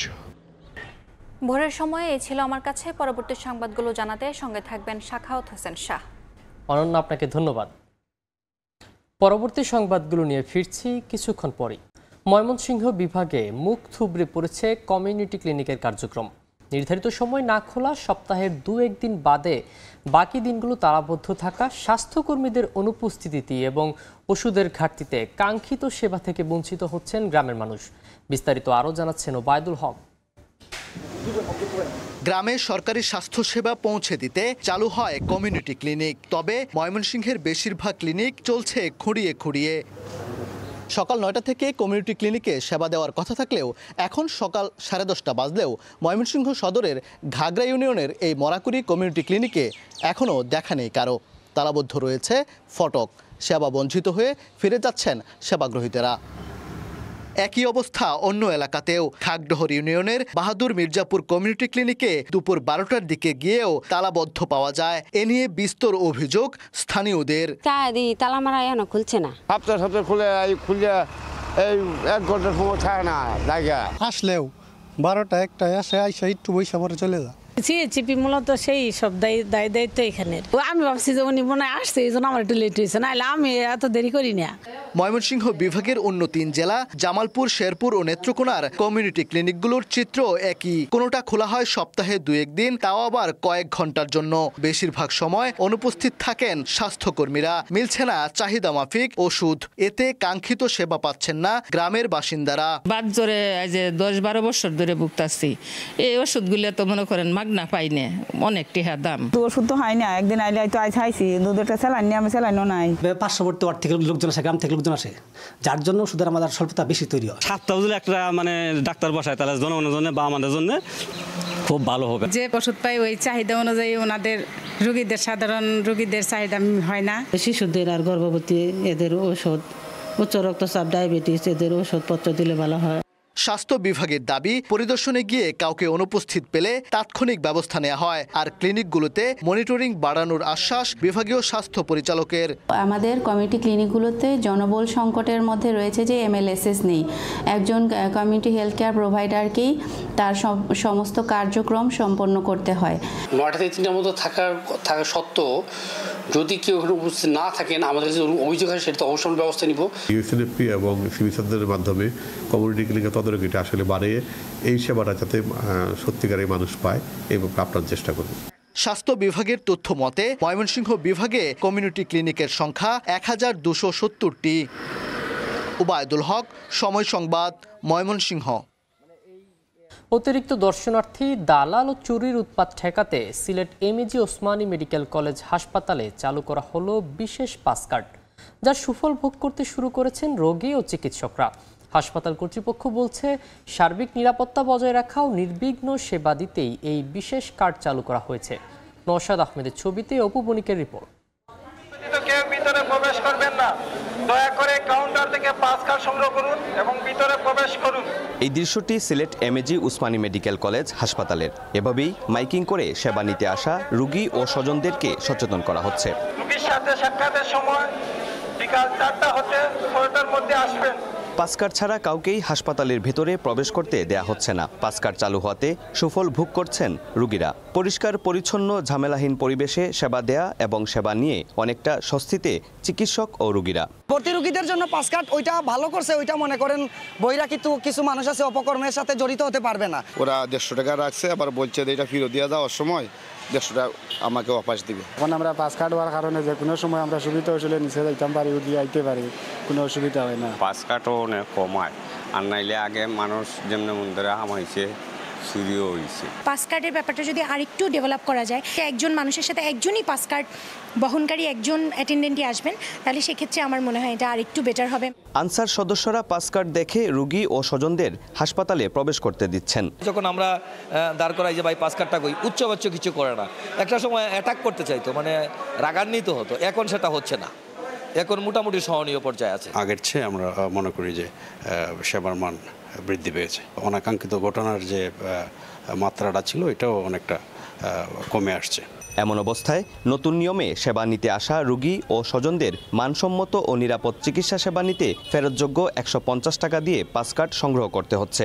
হাসপাতাল কর্তৃপক্ষ বলছে, সার্বিক নিরাপত্তা বজায় রাখা ও নির্বিঘ্ন সেবা দিতেই এই বিশেষ কার্ড চালু করা হয়েছে। প্রথম দিকে যথেষ্ট চ্যালেঞ্জের সম্মুখীন ছিলাম। এই মুহূর্তে আমাদের যারা রোগী তারাও বুঝতে পেরেছেন যে এটা আসলে আলটিমেটলি মানে রোগীর মঙ্গলের জন্যই এই পাসের ব্যবস্থাটা করা। তো ওনারাও আমাদের সহযোগিতা করছেন, আমরাও চেষ্টা করছি এই পদক্ষেপের মাধ্যমে সেবার মানটা বাড়াতে। মে মাসের 6 তারিখ থেকে শুরু হয় এই পাসকার্ড কার্যক্রম। প্রতিদিন নিয়ম করে 80 জন আনসার সদস্য দিয়ে চলছে এই কর্মযজ্ঞ। কর্মকর্তাদের জন্য সকাল 8টা থেকে 9টা এবং 2টা থেকে 3টা প্রবেশদ্বার খোলা থাকছে। 500 বেডের এই হাসপাতালে গ্রীষ্মকালীন 4টা থেকে 6টা এবং শীতকালীন 3টা থেকে 5টা হাসপাতালে সাধারণ দর্শনার্থীদের জন্য উন্মুক্ত থাকবে। দেখছেন ভোরের সময়। জামালপুরের আদালতগুলোতে মামলা জট তৈরি হয়েছে। মামলার দীর্ঘসূত্রিতায় চরম ভোগান্তিতে বিচার প্রার্থীরা। এ অবস্থায় দ্রুত মামলার নিষ্পত্তির দাবি ভুক্তভোগীদের। সরকার পরিবর্তনের পর বিচারে গতি এসেছে বলে জানান সরকার পক্ষের আইনজীবীরা। জাহাঙ্গীর আলমের পাঠানো তথ্য ও আবুল কালাম আজাদের ছবি নিয়ে রিপোর্ট। আদালত প্রাঙ্গণে বিচার প্রার্থীদের ভিড়। কেউ সম্প্রতি, কেউ বা 1 দশক ধরে আদালতের বারান্দায় ঘুরছেন বিচারের জন্য। মামলা জট তৈরি হয়েছে জামালপুরের আদালতে। মামলা চালাতে গিয়ে নিঃস্ব হয়েছেন অনেকে। এ অবস্থায় দ্রুত মামলা নিষ্পত্তির দাবি ভুক্তভোগীদের। 2010 সালের মামলা, এখন পর্যন্ত মামলাটা চলমান আছে। মামলার এখন পর্যন্ত কোনো সুরাহা পাই নাই। কি কারণে যে রায় হয় দিতেছে না? ঘুরতাছি, আইতাছি, যাইতাছি। 4-5 বছর যাবত এই কেসে ঝুলতাছি। কোনটা বারিন্দা ঘুরতাছি, ওখানে মহুরে টেহা দিতাছি। আদালতের কাছে আমি ন্যায় বিচার চাই, যাতে আমি বিচার সুষ্ঠুভাবে বিচারটা পাই। তবে সরকারি আইনজীবীরা বলছেন সরকার পরিবর্তনের পর মামলা নিষ্পত্তিতে গতি এসেছে। তবে আদালতের চলমান সংকট সমাধানে ব্যবস্থা গ্রহণের আশ্বাস সংশ্লিষ্ট আইন কর্মকর্তার। অলসতা করে সাক্ষী আসলে সাক্ষী দু একজন এপিপি ফিরাইও দেন, এটা আমার নলেজ আসছে। আমি তাদের বিরুদ্ধে একটু ব্যবস্থা নিব। ম্যাজিস্ট্রেট কোর্ট এবং জেলা আদালত বাহাদুর মহোদয়ের কোর্ট কোনো কার্যক্রম পেন্ডিং রাখতেছেন না। জামালপুরের ২৭টি আদালতে বর্তমানে ২৫,০০০ মামলা বিচারাধীন রয়েছে। সময় সংবাদ, জামালপুর। পর্যটন সমৃদ্ধ সিলেটের গোয়াইনঘাট উপজেলার সড়ক যেন মরণ ফাঁদ। প্রায় ২৮ কোটি টাকায় ১০ কিলোমিটার সড়ক সংস্কার চলছে ঢিমে তালে। এতে ঝুঁকি নিয়ে চলাচল করতে হচ্ছে পর্যটক ও স্থানীয়দের। তবে চলতি বছরের শেষে সব কাজ শেষ করার আশ্বাস এলজিইডির। নৌশাদ আহমেদ চৌধুরীর ছবিতে ইকরামুল কবিরের রিপোর্ট। সড়ক নয়, এ যেন মরণ ফাঁদ। খানাখন্দে ভরা রাস্তায় ঝুঁকি নিয়ে চলছে যানবাহন।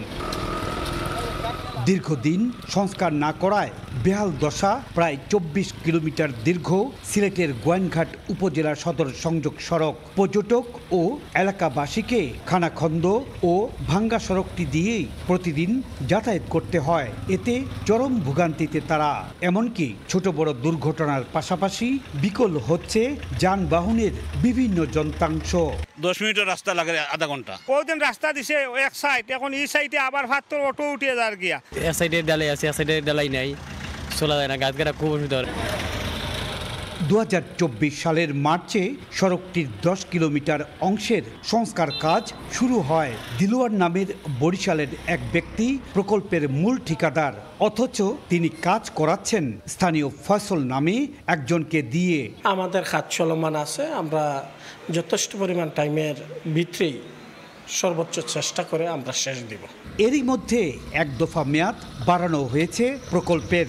তবে চলতি বছরের শেষে সব কাজ শেষ করার আশ্বাস এলজিইডির।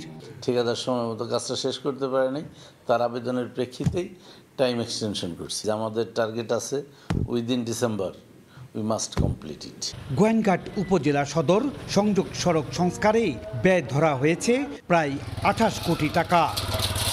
সড়কের এই করুণ দশার মধ্যে বিছনাকান্দি, পান্তুমাই সহ কয়েকটি পর্যটন কেন্দ্র এবং গোয়াইনঘাট উপজেলার ৯ ইউনিয়নের মানুষের যাতায়াত করতে হচ্ছে। এই সড়কের দ্রুত সংস্কার দাবি করেছেন সকলে। সিলেট গোয়াইনঘাট সড়ক থেকে ইকরামুল কবির, সময় সংবাদ। মৌলভীবাজারে যত্রতত্র ফেলা হচ্ছে বর্জ্য, বাড়ছে স্বাস্থ্য ঝুঁকি। দূষণ আর দুর্গন্ধে অতিষ্ঠ শহরবাসী। দ্রুত ডাম্পিং স্টেশন স্থাপনের দাবি স্থানীয়দের। উপজেলা প্রশাসন বলছে ডাম্পিং স্টেশন নির্মাণের জন্য প্রকল্প প্রস্তাবনা পাঠানো হয়েছে। শাহ অলিদুর রহমানের পাঠানো তথ্য, মোহাম্মদ ইয়ারুপ আহমেদের ছবিতে রিপোর্ট। নেই বর্জ্য অপসারণের সুনির্দিষ্ট কোনো স্থান। এতে যত্রতত্র ফেলা হচ্ছে বাড়ি ও ব্যবসা প্রতিষ্ঠানের ময়লা আবর্জনা। অনেক স্থান পরিণত হয়েছে স্থায়ী ভাগাড়ে। বর্জ্য ব্যবস্থাপনার অভাবে এ নাগরিক ভোগান্তি মৌলভীবাজার সদর উপজেলার শেরপুর বাজার, মুক্তিযোদ্ধা চত্বর ও এর আশপাশের এলাকায়। এতে দূষিত হচ্ছে পরিবেশ, রোগ জীবাণু ছড়িয়ে সৃষ্টি হচ্ছে স্বাস্থ্য ঝুঁকি।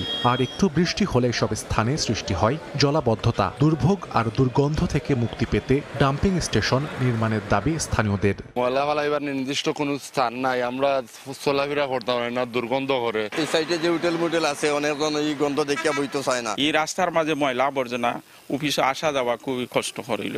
গন্ধ ছড়ায় সাইডের মুখা, আমরা বাচ্চা নকল অসুস্থ হইতাম গন্ধে। বৃষ্টি বাদল দিলেই দোকানের ভিতরে পানি ঢুকে যায়। একটা জনবহুল এলাকা, কিন্তু এখানে পানি নিষ্কাশন সহ বায়ু দূষণের একটা ব্যাপক একটা সব জায়গায় ছড়িয়ে ছিটিয়ে আছে। বারবারও আমরা আবেদন করছি, আবেদন জানাইছি, মৌখিকভাবেও জানাইছি, কিন্তু এটার কোনো সুরাহা ব্যবস্থা হইতেছে না। বর্জ্য ব্যবস্থাপনার অভাবে শ্রীহট্ট ইকোনমিক জোনের পাশের এসব এলাকায় সৃষ্টি হওয়া জনভোগান্তির কথা স্বীকার করে উপজেলা প্রশাসন বলছে ডাম্পিং স্টেশন নির্মাণের জন্য প্রকল্প প্রস্তাবনা পাঠানো হয়েছে জেলা প্রশাসক কার্যালয়ে। ব্যবস্থা নেব নিয়ে এলাকার ডাম্পিং স্টেশন, সেখানে সরকারি একটা জায়গায় একটা ডাম্পিং স্টেশন করে দিলে আশা করি এই সমস্যার সমাধান হবে। মৌলভীবাজার সদর উপজেলা শেরপুর বাজার ও এর আশপাশের এলাকায় বসবাস করেন লক্ষাধিক মানুষ। সময় সংবাদ, মৌলভীবাজার। হবিগঞ্জে সরবরাহ কম হওয়ায় বাজারে সবজির দাম অনেকটা বেশি। এতে বাজারে গিয়ে হিমশিম অবস্থা সাধারণ ক্রেতাদের। সবজির বাজারের সর্বশেষ খবর জানাতে কোর্ট স্টেশন এলাকার চাষি বাজারে আছেন সহকর্মী রাশেদ আহমেদ খান। সরাসরি যাচ্ছি তার কাছে। হবিগঞ্জে কিছুদিন থেকে সবজির সরবরাহ কম থাকায় এবং বিশেষ করে বিভিন্ন এলাকা থেকে যে সবজি আসে এই সবজিগুলো আগের মতো না আসায় সবজির দাম অনেকটাই বেড়েছে বলে আমরা জেনেছি।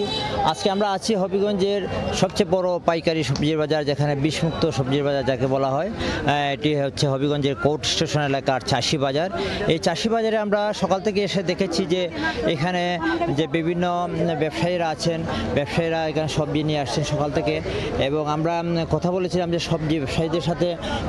সবজি ব্যবসায়ীরা জানিয়েছেন যে ইদানিং গত 2 সপ্তাহ আগে হবিগঞ্জে টানা বৃষ্টির কারণে সবজি কিছুটা মরে যায়, সবজির গাছগুলো। এছাড়া গত 1 সপ্তাহ থেকে আবার প্রচণ্ড খরার কারণে সবজি ক্ষতি হয়েছে, যে কারণে সবজির যে সরবরাহ, স্বাভাবিক সরবরাহ, এই সরবরাহটা কিছুটা ঘাটতি দেখা দিয়েছে এবং এই ঘাটতির কারণে সবজির দামও অনেকটা বেড়েছে বলে তারা জানিয়েছেন।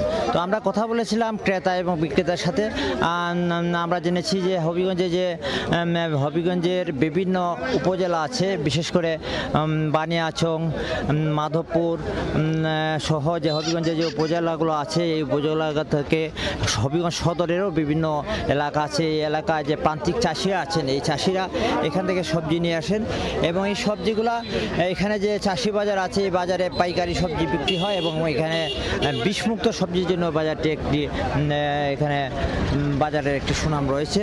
তো আমরা কথা বলেছিলাম যে এখানে যারা সবজি ব্যবসায়ীরা, কৃষক আছেন, তারা জানিয়েছেন যে তারা ভোর থেকে সবজি, বিশেষ করে গভীর রাত থেকেই তারা ক্ষেতের যে সবজি, এই সবজিগুলো তারা সংগ্রহ করে নিয়ে আসেন এবং যখন আজানের পর থেকে, ফজরের আজানের পর থেকে তারা এখানে বিভিন্ন সবজি নিয়ে আসেন এবং সবজি তারা এখানে যে পাইকাররা আসেন, এই পাইকাররা এইখান থেকে সবজি নিয়ে বিভিন্ন বাজারে এবং বিশেষ করে এখানে যে প্রান্তিক যে কৃষকরা আছেন, এই কৃষকরা যে সবজি নিয়ে আসেন, এই সবজিগুলা বিভিন্ন বাজারে নিয়ে তারা বিক্রি করে।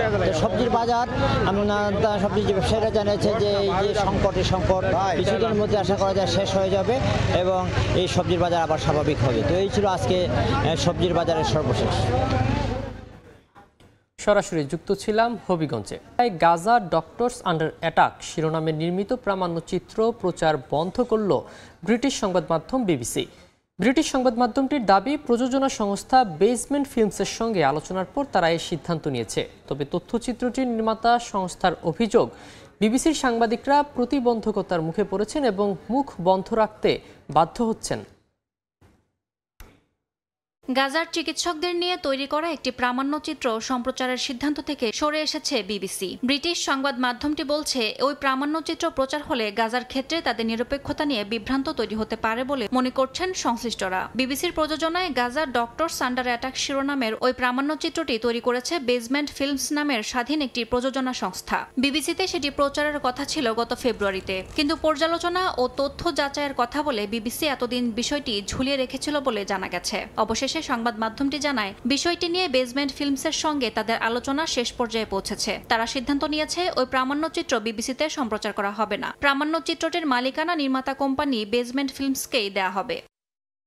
এর আগে প্রযোজনা সংস্থা বেসমেন্ট ফিল্মসের প্রতিষ্ঠাতা বেন ডি পিয়ার এক প্রামাণ্যচিত্র উৎসবে অভিযোগ করেন, বিবিসির সাংবাদিকরা প্রতিবন্ধকতার মুখে পড়ছেন এবং মুখ বন্ধ রাখতে বাধ্য হচ্ছেন। তিনি সরাসরি বিবিসির মহাপরিচালক টিম ডেভিড সমালোচনা করে বলেন, তিনি একজন পিয়ারের লোক, সম্পাদকীয় সিদ্ধান্ত নেওয়ার যোগ্যতা তার নেই। এ বিষয়ে গার্ডিয়ান বলছে, বিবিসির দীর্ঘদিন ধরে ঝুলিয়ে রাখায় ওই প্রামাণ্যচিত্রের সঙ্গে সংশ্লিষ্ট কয়েকজন ক্ষোভ ও হতাশা প্রকাশ করেছিলেন। এর আগে Gaza how to survive a war zone শিরোনামের আরেকটি প্রামাণ্যচিত্র সরিয়ে নেয় বিবিসি। ওই প্রামাণ্যচিত্র বিবিসির প্রযোজনায় বাইরের নির্মাতার মাধ্যমে তৈরি করা হয়েছিল। ওই প্রামাণ্যচিত্রের বর্ণনাকারী একজন হামাস কর্মকর্তার ছেলে। এটা জানার পর বিবিসি তাদের আইপ্লেয়ার থেকে সেটি সরিয়ে নেয় এবং প্রযোজনার প্রক্রিয়া নিয়ে তদন্ত শুরু হয়। পরে গাজা ডক্টর আন্ডার অ্যাটাক প্রামাণ্যচিত্রের সম্প্রচারও স্থগিত করা হয়। ইয়াসমিন অনন্যা, সময় সংবাদ। ইউক্রেনের সামরিক বিমান ঘাঁটি ও জ্বালানি অবকাঠামো লক্ষ্য করে ব্যাপক ক্ষেপণাস্ত্র ও ড্রোন হামলা চালিয়েছে রাশিয়া। হামলার ঠিক পরেই রুশ প্রেসিডেন্ট ভ্লাদিমির পুতিন জানান, তত্ত্বগতভাবে গোটা ইউক্রেনই রাশিয়ার। রুশ সেনারা যে অঞ্চলেই পা রাখেন সেটাই মস্কোর অধীনস্থ হয়ে যায় বলে হুঁশিয়ারি দেন তিনি। অন্যদিকে ইউক্রেনের প্রেসিডেন্ট ভলোদিমির জেলেনস্কি পাল্টা অভিযোগ করে বলেন, রাশিয়া তাদের হতাহত সেনাদের মরদেহ ইউক্রেনের বলে চালিয়ে দিচ্ছে। রুশ প্রেসিডেন্ট ভ্লাদিমির পুতিন সেন্ট পিটার্সবার্গে আন্তর্জাতিক অর্থনৈতিক ফোরামে তিনি দৃঢ় কণ্ঠে জানান, রুশ সেনাদের পা যেখানেই পড়ে সেটাই রাশিয়ার অংশ। তিনি আরও বলেন, রুশ ও ইউক্রেনীয়রা একই জাতি। এই দৃষ্টিকোণ থেকে গোটা ইউক্রেনেই রাশিয়ার অধিকার আছে বলে দাবি করেন তিনি। সুমি শহর দখলের সম্ভাবনা উড়িয়ে দেননি, যদিও সরাসরি পরিকল্পনার কথা অস্বীকার করেছেন পুতিন। জবাবে ইউক্রেনের প্রেসিডেন্ট জেলেনস্কি অভিযোগ করেছেন, রাশিয়া যুদ্ধক্ষেত্রে নিহত রুশ সেনাদের মরদেহ ইউক্রেনীয় বলে পরিচয় দিচ্ছে। তিনি জানান, সম্প্রতি ফেরত পাওয়া কিছু মরদেহে রুশ পাসপোর্টও ছিল। জেলেনস্কি অভিযোগ করেন, পুতিন নিহতদের প্রকৃত সংখ্যা সামনে তা এলে নতুন করে সেনা নিয়োগে সমস্যা হবে। মালিহা সুহরওয়ার্দী, সময় সংবাদ। পাকিস্তানের সঙ্গে সিন্ধু পানি চুক্তি আর কখনোই চালু হবে না বলে জানালেন ভারতের স্বরাষ্ট্রমন্ত্রী অমিত শাহ। নয়াদিল্লি জানায়, যে পানি পাকিস্তানে যাওয়ার কথা ছিল তা অভ্যন্তরীণ ব্যবহারে নিয়ে আসা হবে। ইসলামাবাদ এই ঘটনাকে পানির উপর সরাসরি যুদ্ধ ঘোষণার শামিল বলে আখ্যা দিয়েছে। পাকিস্তান ভারতের মধ্যে 1960 সালে স্বাক্ষরিত সিন্ধু পানি চুক্তির আওতায় 3টি নদীর পানি প্রবাহ নিয়ন্ত্রিত হয়ে আসছিল। কিন্তু এপ্রিলের শেষ দিকে কাশ্মীরের পেহেলগামে হামলায় 26 জন বেসামরিক নাগরিক নিহত হওয়ার পর নয়াদিল্লি একতরফাভাবে চুক্তি স্থগিত করে। এবার সরাসরি চুক্তি বাতিলের ঘোষণা এলো ভারতের স্বরাষ্ট্রমন্ত্রী অমিত শাহের মুখে। সিন্ধু চুক্তির আওতায় থাকা 3টি নদীর পানি পাকিস্তানকে দেওয়া হতো, যা তাদের কৃষির 80% চাহিদা মেটাত। কাশ্মীরে হামলার পর থেকে চুক্তিটি অচল হয়ে যায়। অমিত শাহ জানান, এই পানি রাজস্থানে খাল কেটে নেওয়া হবে আর পাকিস্তানকে রাখা হবে পানি শূন্য। এদিকে পাকিস্তান বিষয়টিকে আন্তর্জাতিক আইনে চ্যালেঞ্জ করার কথা বলেছে। ইসলামাবাদের পররাষ্ট্র মন্ত্রণালয় বহুবারই বলেছে, এই চুক্তি একতরফাভাবে স্থগিতের সুযোগ নেই, আর নদীর পানি আটকে দেওয়া সরাসরি যুদ্ধের ঘোষণা বলে বিবেচিত হবে। ইয়াসমিন অনন্যা, সময় সংবাদ। ভারত পাকিস্তানের সাম্প্রতিক সংকটে মধ্যস্থতাকারীর ভূমিকার স্বীকৃতিস্বরূপ মার্কিন প্রেসিডেন্ট ডোনাল্ড ট্রাম্পকে শান্তিতে নোবেল পুরস্কারের জন্য মনোনয়নের ঘোষণা দিয়েছে পাকিস্তান।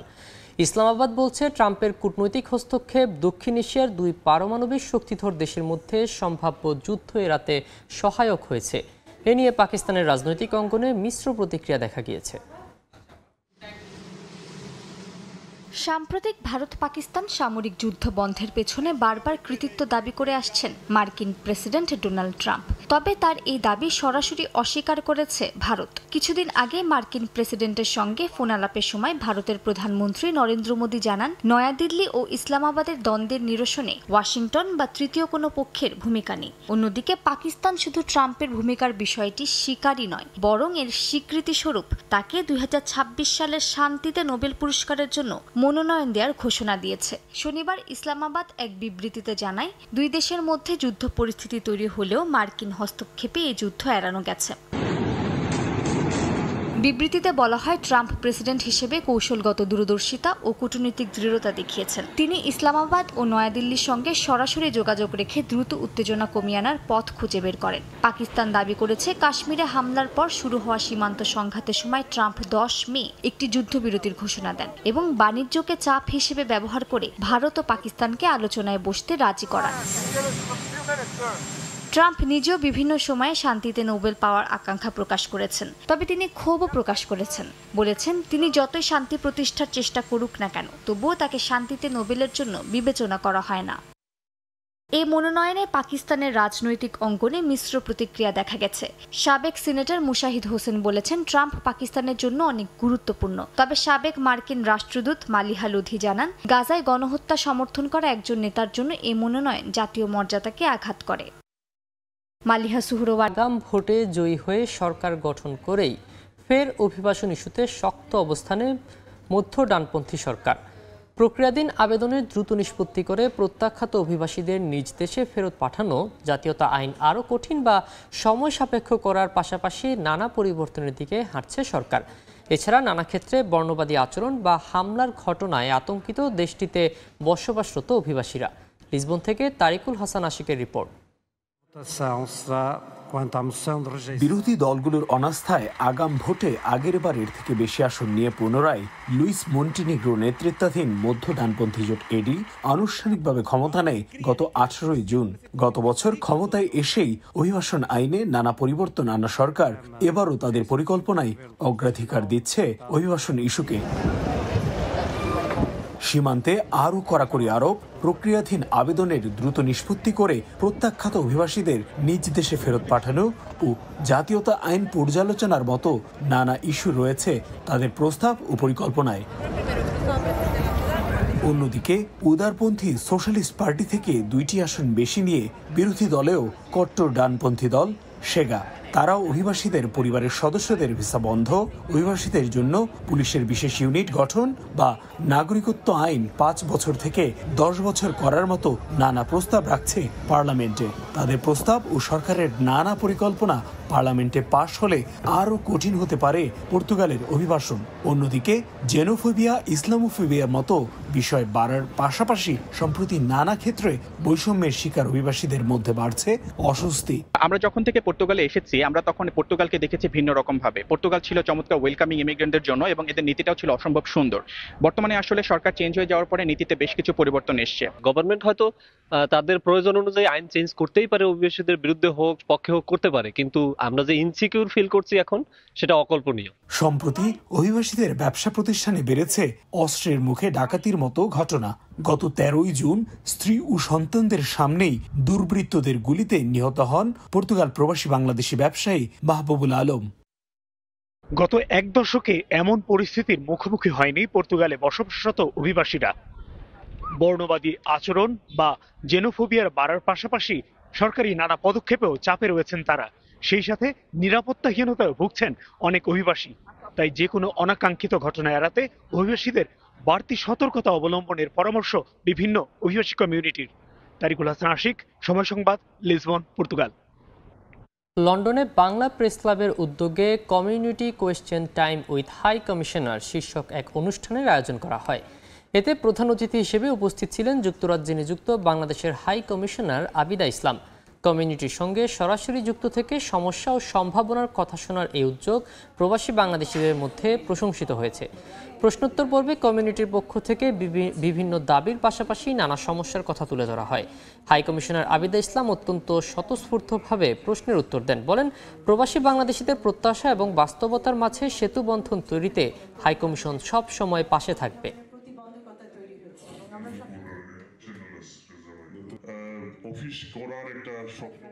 অনেক সামাজিক সংগঠনের সাথে দেখা হয়েছে, কথা হয়েছে, তাদের এই অসুবিধাগুলোর কথা আমরা জানতাম এবং সেটা নিয়ে আমরা ইতিমধ্যেই বাংলাদেশ সরকারের কাছে বিষয়টি তুলে ধরেছি। আমি কাউকে কোনো ফলস অফ দিচ্ছি না, বাট যেটা হচ্ছে যে আমরা চেষ্টা করব আপনাদের যেহেতু প্রত্যাশার মাত্রা অনেক বেশি, সেই প্রত্যাশার মাত্রা থেকে বাস্তবতার মাঝখানে কোথাও একটা যেতে। স্কটিশ পার্লামেন্টে ঈদুল আজহা উপলক্ষে অভ্যর্থনা অনুষ্ঠানের আয়োজন করা হয়েছে। ইসলাম ধর্মাবলম্বীদের অন্যতম প্রধান এই উৎসবকে ঘিরে আয়োজিত অনুষ্ঠানে অংশ নেন এমএসপি কূটনৈতিক, ধর্মীয় নেতা ও সম্প্রদায়ের প্রতিনিধিরা। মুসলিম কাউন্সিল অব স্কটল্যান্ড ও গ্লাসগোর পাকিস্তান কনসুলেটের সহায়তায় অনুষ্ঠানটি আয়োজন করা হয়। গার্ডেন লবিতে অনুষ্ঠিত এই আয়োজন স্কটল্যান্ডে মুসলিমদের অবদান এবং সাম্যের মূল্যবোধকে তুলে ধরা হয়। বাংলাদেশি বংশোদ্ভূত ফয়সল চৌধুরী এমএসপি বলেন, বৈচিত্র্য উদযাপন করে আরও সহনশীল স্কটল্যান্ড গড়ে তোলা সম্ভব। অনুষ্ঠানের সমর্থন জানিয়েছেন স্কটিশ পার্লামেন্টের বেশ কয়েকজন সদস্য ও কনসাল প্রতিনিধি।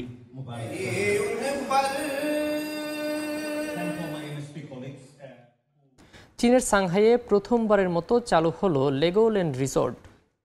লেগো খেলনার এই থিম পার্কে সফট ওপেনিংয়ে শিশুদের জন্য স্বপ্নের রাজ্যে ঘোরার সুযোগ মিলেছে। 2 কোটির লেগো ব্লকে তৈরি মিনিল্যান্ড থেকে শুরু করে 75টির বেশি রাইড।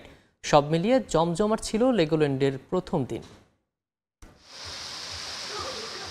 বাচ্চাদের প্রিয় খেলনা লেগোর আদলে চীনের সাংহাইয়ে চালু হয়েছে লেগোল্যান্ড রিসোর্ট। সাংহাই উঁচু উঁচু ইমারত, প্রাচীন গ্রেট ওয়াল সবকিছুই যেন রঙিন লেগো দিয়ে তৈরি।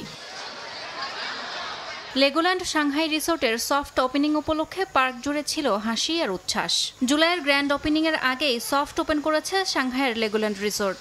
শুক্রবার পার্কের গেট খুলতেই ভিড় করেন শত শত দর্শনার্থী। শিশু থেকে বড় সবাই মেতে ওঠে roller coaster, boat ride R tower climb টুর্নামেন্টের মতো আকর্ষণীয় সব রাইডে।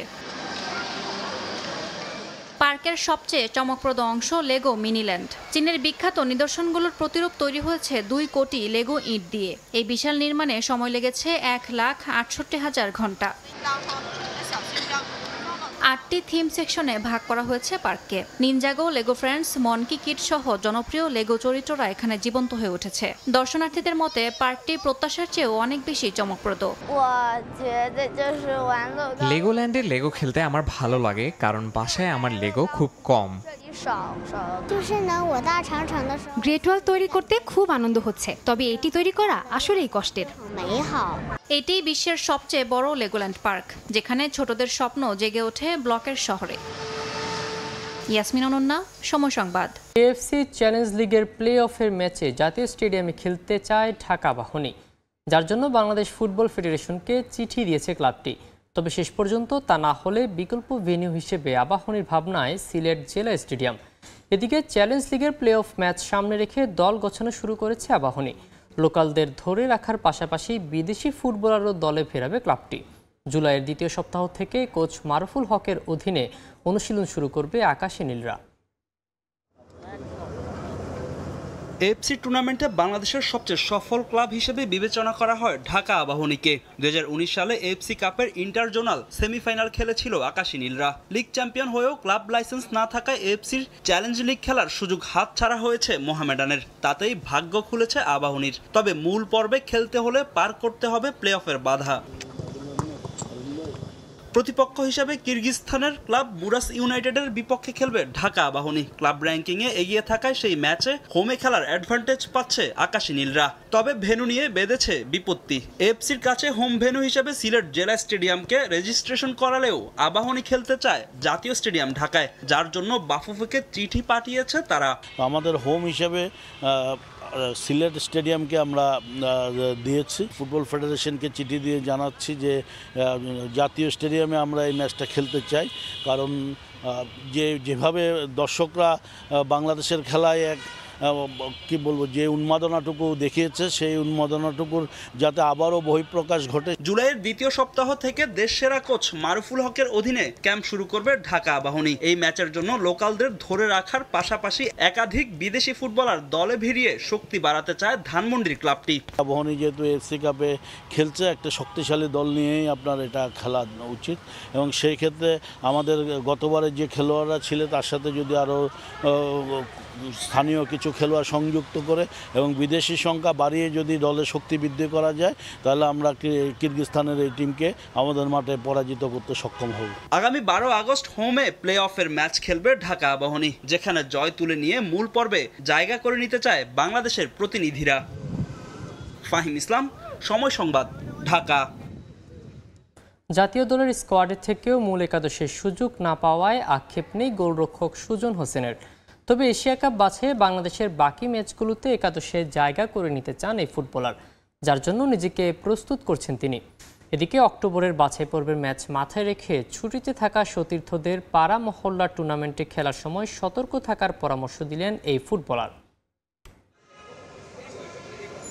ঘরোয়া লিগের মৌসুম শেষ, নেই জাতীয় দলের ব্যস্ততাও। নিজেকে ফিট রাখতে তাই সাবেক ফুটবলারদের সঙ্গে অনুশীলনে নেমেছেন জাতীয় দলের গোলরক্ষক সুজন হোসেন। ছুটিতে গিয়ে জাতীয় দলের অনেক তারকা ফুটবলাররাই খেলছেন পাড়া মহল্লার টুর্নামেন্ট, যা নিয়ে সামাজিক যোগাযোগ মাধ্যমে হচ্ছে সমালোচনা। তবে জাতীয় দলের এই গোলরক্ষকের মতে পরিস্থিতির শিকার হয়ে অনেক ফুটবলারকে খেলতে হয় এসব টুর্নামেন্ট। এশিয়ান কাপ বাছাই পর্বে বাংলাদেশের বাকি ম্যাচগুলোর কথা মাথায় রেখে সতীর্থদের ইনজুরি নিয়ে সতর্ক থাকার পরামর্শ দিলেন সুজন। যদি না করতে যায় তখন আবার বলবে যে ন্যাশনাল খেলে দেখা বা বাংলাদেশে প্রিমিয়ার লিগ খেলে দেখা, হয়তো ওদের ইগো বেশি, এজন্য ওরা না করে। তাই ওই ক্ষেত্রে অনেকেই আছে না করতে পারে না, সিরিয়াস যেন না খেলে, কারণ আপনার সামনে আবার এলো আপনার একটা ভালো আপনার এটা আমাদের ডু অর ডাই, এই ম্যাচ জিততেই হবে এনি হাও। তাই আমি যে জায়গায় খেলো মানে সচেতন হয়ে খেলো। বিতুল মারমার কারণে একাদশে নিয়মিত সুযোগ হয় না সুজনের, তাতে খুব একটা আক্ষেপ নেই এই গোলরক্ষকের। নিজেকে প্রস্তুত করে আস্থা অর্জন করতে চান কোচের। আমার যে ল্যাকিংস আছে, যেমন কোচ হয়তো মিতুলে আমার চেয়ে বেস্ট, ওর কিছু ওরকম ভালো আছে দেখেই ওকে খেলায়। তো আমিও চিন্তা করব যে ও যা চায় তাই করে আমি টিমে খেলার জন্য। এশিয়ান কাপ বাছাইয়ে বাকি ম্যাচগুলোর জন্য সেপ্টেম্বর উইন্ডোকে গুরুত্ব দিচ্ছেন এই ফুটবলার। সেরা প্রস্তুতি নিয়েই খেলতে চান এশিয়ান কাপ বাছাইয়ের বাকি ম্যাচগুলোতে। যখন আপনি একটা ভালো টিমের সাথে খেলবেন তখন বুঝতে পারবেন যে আপনার টিমের কতটুকু আপনার আছে। লাল সবুজদের মূল একাদশে জায়গা পেতে গোলরক্ষকদের মধ্যে চলছে নীরব প্রতিযোগিতা। বিষয়টা উপভোগী করছেন সুজন। ফাহিম ইসলাম, সময় সংবাদ, ঢাকা। সিঙ্গাপুরে এশিয়া কাপ আর্চারিতে স্বর্ণ জিতে দেশে ফিরলেন আব্দুর রহমান আলিফ সহ বাংলাদেশ আর্চারি দল। এশিয়া কাপ আর্চারিতে রিকার্ভ পুরুষ ব্যক্তিগত ইভেন্টে দেশকে সাফল্য এনে দিয়েছেন আলিফ।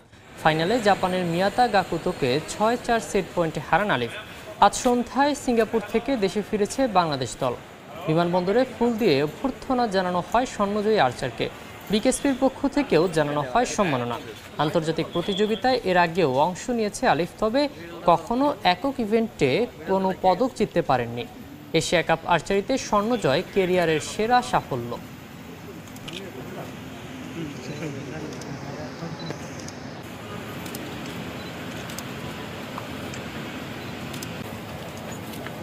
কোচ আমার এমনি বলছে যে তুমি তোমার নর্মাল শুটিং করো, তুমি ইনশাল্লাহ জিতে যাবো। তো যখন ইনশাল্লাহ বলছে তখন আমি অনেক কনফিডেন্স পাইছি যে না, ও যদি ইনশাল্লাহ বলতে পারে আমি কেন পারবো না করে দেখাইতে।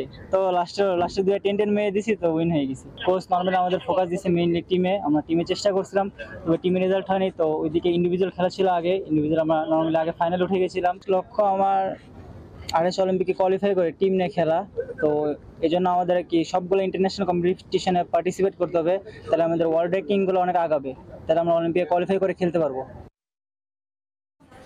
বার্সেলোনা নয়, ম্যানচেস্টার ইউনাইটেডেই যাচ্ছেন এমিলিয়ানো মার্তিনেজ, এমন খবর প্রকাশ করেছে ইউরোপের বেশ কিছু গণমাধ্যম। রেড ডেভিলস কোচ আমোরিমের পছন্দের তালিকায় আর্জেন্টিনার বিশ্বকাপ জয়ী গোলরক্ষক। এছাড়াও এমি নিজেও চাইছেন ম্যানচেস্টারে নাম লেখাতে। তবে সবকিছু নির্ভর করছে এমি মার্তিনেজের ট্রান্সফার ফি নিয়ে দুই ক্লাবের সমঝোতার উপর। আর্জেন্টিনার হয়ে অর্জনের খাতায় আর হয়তো কোনো অপূর্ণতাই নেই এমিলিয়ানো মার্তিনেজের। একটা বিশ্বকাপ আর 2টা কোপা আমেরিকা জেতার পর আক্ষেপ থাকার কথাও না। তবে যদি ক্লাব ফুটবলের কথা বলা হয়, নিশ্চয়ই মনের গহীন কোণে বড় সড়ো একটা আক্ষেপ রয়েই গেছে বিশ্বকাপ জয়ী তারকার। ক্যারিয়ারের একটা লম্বা সময় এমির নষ্ট হয়েছে আর্সেনালের ঘরে। অ্যাস্টন ভিলায় গিয়ে নতুন জীবন পান তিনি, তবে তা পরিপূর্ণ করতে পারেনি এই গোলরক্ষককে। চলতি মৌসুম শেষ হতেই সম্ভাবনা তৈরি হয় ঠিকানা বদলের, যে সুযোগ কোনোভাবেই নষ্ট করতে চাইছেন না এই আর্জেন্টাইন। এমন এক দলে নাম লেখাতে চান তিনি, যা পরিপূর্ণ করবে তার ক্লাব ক্যারিয়ার। এমি মার্তিনেজের দলবদলের গুঞ্জনে এতদিন সমান্তরালে চলেছে বার্সেলোনা এবং ম্যানচেস্টার ইউনাইটেডের নাম। তবে সম্প্রতি এই আলোচনা কেন্দ্রীভূত হয়েছে ম্যানচেস্টারে গিয়ে, সেটা বাজ পাখির একান্ত আগ্রহ আর রেড ডেভিলস কোচ রুবেন আমোরিমের পছন্দের কল্যাণে।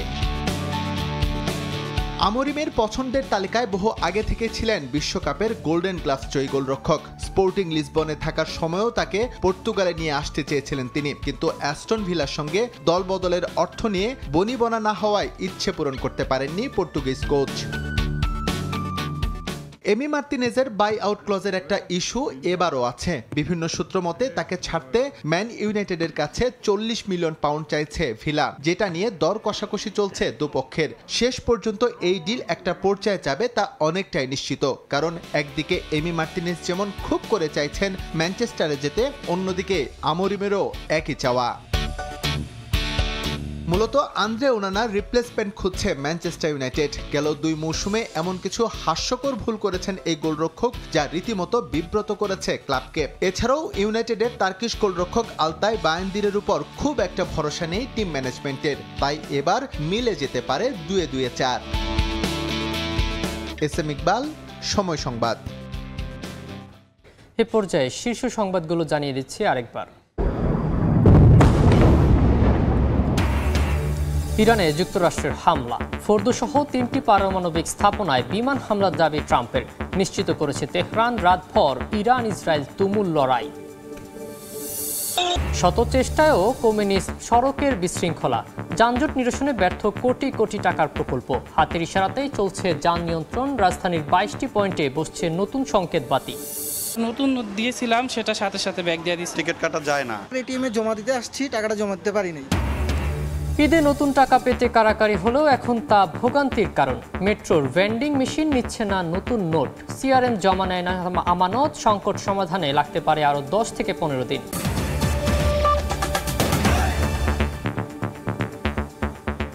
এই ছিল ভোরের সময়, সঙ্গে থাকুন সময়।